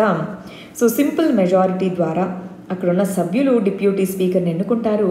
కానీ త్రూ కన్వెన్షన్ అపోజిషన్ పార్టీకి సంబంధించిన పర్సన్ డిప్యూటీ స్పీకర్ గాను, రూలింగ్ పార్టీకి సంబంధించిన వ్యక్తిని స్పీకర్ గాను నియమిస్తారనమాట. మరి ఇక్కడ ఎవరిని నియమించాలన్న దాని మీద సందిగ్ధం ఉండడం వల్ల ఇప్పటి వరకు నియమించలేదు. అపోజిషన్ పార్టీస్ ఏమో మీరు కానివ్వండి తొందరగా, 15 నెలలు గడిచింది ఇప్పటికీ డిప్యూటీ స్పీకర్ పోస్ట్ అలాగే వేకెంట్గా ఉంది అని అడుగుతున్నారు. ప్రిలిమ్స్ పాయింట్ ఆఫ్ వ్యూలో ఈ క్వశ్చన్స్ని మీరు రాయగలరు కదా ఏదైనా వస్తే. నెక్స్ట్ ఆర్టికల్ డిజాస్టర్ మేనేజ్మెంట్లో చదువుతాము. కాలిఫోర్నియాలో ఫారెస్ట్ ఫైర్స్, వైల్డ్ ఫైర్ అంటారు లేదా ఫారెస్ట్ ఫైర్స్. అసలు ఇంతకీ ఫారెస్ట్ ఫైర్ అంటే ఏంటి? అన్కంట్రోల్డ్ ఫైర్స్ ఏవైతే ఉంటాయో ఆ ఫారెస్ట్ రీజన్లో వాటిని ఫారెస్ట్ ఫైర్స్ అని పిలుస్తాము. ఫారెస్ట్ ఫైర్స్ ఎందుకు వస్తాయి, రీజన్స్ ఏంటి అని మనం తెలుసుకోవాలి. ఫారెస్ట్ ఫైర్స్ ఏ విధమైనటువంటి ఇంపాక్ట్స్ని చూపిస్తాయి అన్నటువంటిది మనం తెలుసుకోవాలి. అసలు ఈ కాలిఫోర్నియా అనేటటువంటి ప్రదేశంలో ఫారెస్ట్ ఫైర్స్ ఎందుకు వచ్చాయి? కాలిఫోర్నియా ఫారెస్ట్ ఫైర్స్ అన్నవి చాలా ఎప్పుడూ మనకి న్యూస్లో వినిపిస్తూ ఉంటాయన్నమాట. ప్రతి సంవత్సరం ఈ మనకు వర్షాకాలం ఏదైతే ఉంటుందో ఆ టైంలో అన్నమాట. కాలిఫోర్నియాలో ఎందుకు ఫారెస్ట్ ఫైర్స్ ఎక్కువగా మనకు వినిపిస్తూ ఉంటాయి, ఇవి తెలుసుకుందామా. ఫస్ట్ కాలిఫోర్నియా ఎక్కడుందండి? యుఎస్ఏలో ఉందన్నమాట.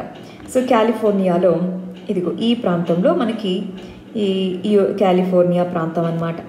ఇక్కడ ఫారెస్ట్ ఫైర్స్ జరుగుతున్నాయి. ఎందుకు జరుగుతున్నాయి గమనించండి. ఇదేమో ఈస్ట్ సైడ్, ఇదేమో వెస్ట్ సైడ్. వెస్ట్ తీరంలో యుఎస్ఏలో ఎక్కువగా డెజర్ట్స్ ఉన్నాయి. గమనించండి, ఇదిగో నేను మ్యాప్ పాయింటింగ్ మీద ఫోకస్ చేస్తాను చూడండి. ఇదిగో ఇవన్నీ మౌంటైన్స్, రాకీ మౌంటైన్స్ ఇక్కడ ఉన్నాయి. సియర్రా నెవడా అనేటటువంటిది డెజర్ట్, రైట్? ఇక్కడ ఇదంతా కూడా డెజర్ట్ ప్రాంతం అన్నమాట. సో ఈ వెస్ట్రన్ సైడ్ డెజర్ట్స్ ఎందుకు ఉన్నాయి? ఈ వెస్ట్రన్ సైడ్ ఎప్పుడు ఫారెస్ట్ ఫైర్స్ ఎందుకు అవుతాయి? ఈస్టర్న్ సైడ్ ఎందుకు అవ్వట్లేదు? అది చూద్దామా? జాగ్రఫీకి వెళ్ళి గుర్తు తెచ్చుకుంటారా? ఎందుకు ఇలాగ జరుగుతుంది అంటే ఫస్ట్ రీజన్ వచ్చేటప్పటికి ఈ ప్రాంతం ఏదైతే ఉందో, కాలిఫోర్నియా ప్రాంతం ఏదైతే ఉందో అక్కడ మెడిటరేనియన్ క్లైమేట్ ఉంటుంది. మెడిటరేనియన్ క్లైమేట్ అంటే ఏంటండి? వింటర్ సీజన్లో వాళ్ళకి వర్షం వస్తుంది.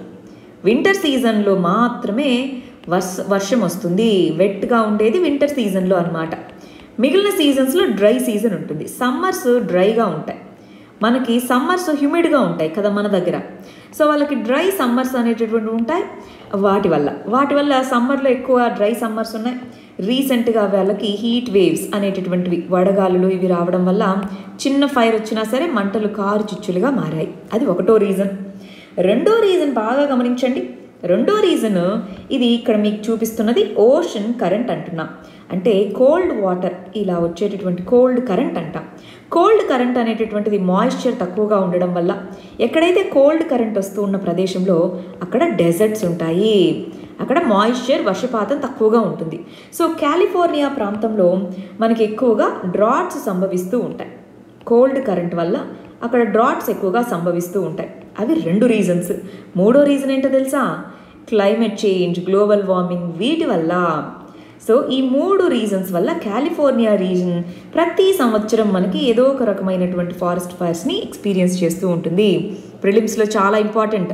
వింటర్ రెయిన్ఫాల్ అనేటటువంటిది వస్తుంది. కాలిఫోర్నియాలో మెడిటరేనియన్ క్లైమేట్ అనేటటువంటి ఉంటుంది అని గమనించుకోవాలండి. ఇప్పుడు అర్థమైందా కాలిఫోర్నియాలో ఎందుకు ఎక్కువగా వస్తూ ఉంటాయి ఫారెస్ట్ ఫైర్స్ అనేటటువంటిది? అర్థమైందా అందరికీ?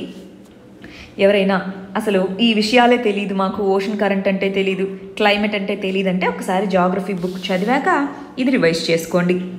సరే, ఇక్కడ ఒక హోంవర్క్ ఇస్తాను, రేపటికి ట్రై చేయండి. ఒకవేళ మా దగ్గర మెటీరియల్ లేదు అనుకుంటే లా ఎక్సలెన్స్ డిజాస్టర్ మేనేజ్మెంట్ నోట్స్ అని గూగుల్లో టైప్ చేయండి. డిజాస్టర్ మేనేజ్మెంట్ పీడిఎఫ్ ఒకటి వస్తుంది, దాన్ని డౌన్లోడ్ చేసుకుంటే ఫారెస్ట్ ఫైర్స్ అనేటటువంటి టాపిక్ మీకు కనిపిస్తుంది. ఫారెస్ట్ ఫైర్స్ ఎందుకు వస్తాయి, దానివల్ల ఇంపాక్ట్స్ ఏంటి, ఇందాకే కాజెస్ చెప్పేసాను కొన్ని, ఇంపాక్ట్స్ కూడా రాసేసేయండి. ఈ టేబుల్ని ఫిల్ చేసుకొని వస్తారు రేపటికి. అందరూ ప్రయత్నిస్తారా? హోంవర్క్ అని మనం అనుకున్నప్పుడు సీరియస్గా ప్రయత్నించండి. నేను బాగా ఇంపార్టెంట్ అయితేనే మిమ్మల్ని చేయమని చెప్తాను. నెక్స్ట్ ఆర్టికల్ వచ్చేటప్పటికి మన రఫేల్ ఫైటర్ జెట్స్ హర్యానాలోని అంబాలా ఎయిర్ బేస్లో వారికి ఇనిషియేషన్ జరిగింది. ఐదు రఫేల్ ఎయిర్ జెట్స్ని ఫ్రాన్స్ డెలివర్ చేయడం జరిగిందనమాట. మరి దానికి సంబంధించి ఇవాళ ఇందాక డిఫెన్స్కి సంబంధించిన ఒక వీడియో చేశానని చెప్పాను కదా అండి. సో దాంట్లో దీని గురించి డీటెయిల్డ్గా చదవడం జరిగింది. ఇండియాలో ఉండేటటువంటి మిగిలిన అదర్ ఎయిర్ క్రాఫ్ట్స్ ఏంటి, వాటి యొక్క సిగ్నిఫికెన్స్ ఏంటి, వాటి గురించి చెప్పడం జరిగింది. ఒకసారి జాగ్రత్తగా చూసుకోండి. సరే, మరి నిన్న ఇచ్చినటువంటి మన మెయిన్స్ క్వశ్చన్కి మన వాళ్ళు ఎలా ఆన్సర్ రాస్తారో చూద్దామా. చైనా యొక్క ఇన్ఫ్లుయెన్స్ పెరుగుతూ ఉంది కదా. ఈ కంటెక్స్లో న్యూ కోల్డ్ వార్ లాంటి పరిస్థితి ఏర్పడుతుంది. ఇలాంటి టైంలో NAM యొక్క రిలవెన్స్ ఏంటి, నాన్ అలైన్డ్ మూవ్మెంట్ యొక్క రిలవెన్స్ ఏంటి, అది మనకి ఇక్కడ అడుగుతున్న క్వశ్చన్.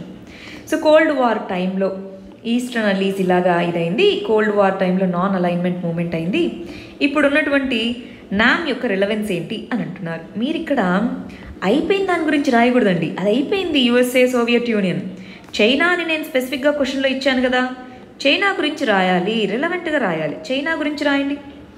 ఎందుకు రిలవెంట్ అన్నటువంటి దాన్ని చైనాని దృష్టిలో పెట్టుకొని రాయాలి మీరు. సౌత్ చైనా సీలో ఇలా ఉంది చూసారా, ఇలాంటి వాటిని క్లెయిమ్ చేయడానికి 1 బెల్ట్ 1 రోడ్ అని ఉందే, దానికి కౌంటర్గా ఇలాంటివి మీరు రాసుకోగలగాలి.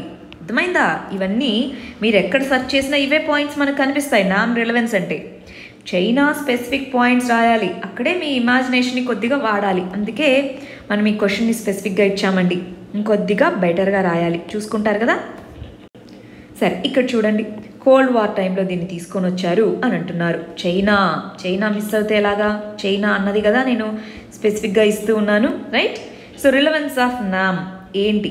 రిలవెన్స్ ఆఫ్ నామ్ అంటే ఇప్పుడు ఎలాగది రిలవెంట్ అనండి. ఇంతకుముందు ఏం చేసింది అని కాదు. రిలవెన్స్ అంటే ఇంతకుముందు ఏం చేసింది, అచీవ్మెంట్స్ ఇవి కాదు, ఇప్పుడు ఎలాగది రిలవెంటో చెప్పండి అని అంటున్నారు. సో క్వశ్చన్ని మళ్ళీ స్కోప్ నీట్గా అర్థం చేసుకొని మళ్ళీ రాస్తారా? ఇందాక కూడా చెప్పిన పాయింట్స్ యాడ్ చేయండి. ఇక్కడ చూడండి. మ్యానుఫ్యాక్చరింగ్లో చైనా అనేటటువంటి పెద్దగా ఉంది. సో చైనా యొక్క రోల్ పెరుగుతూ ఉన్నటువంటి సిచ్యువేషన్. చైనా యొక్క అధికారం ఎందుకు పెరుగుతూ ఉంది, మరి చైనా నామ్ యొక్క ఆవశ్యకత ఏంటి అని అడుగుతున్నారు.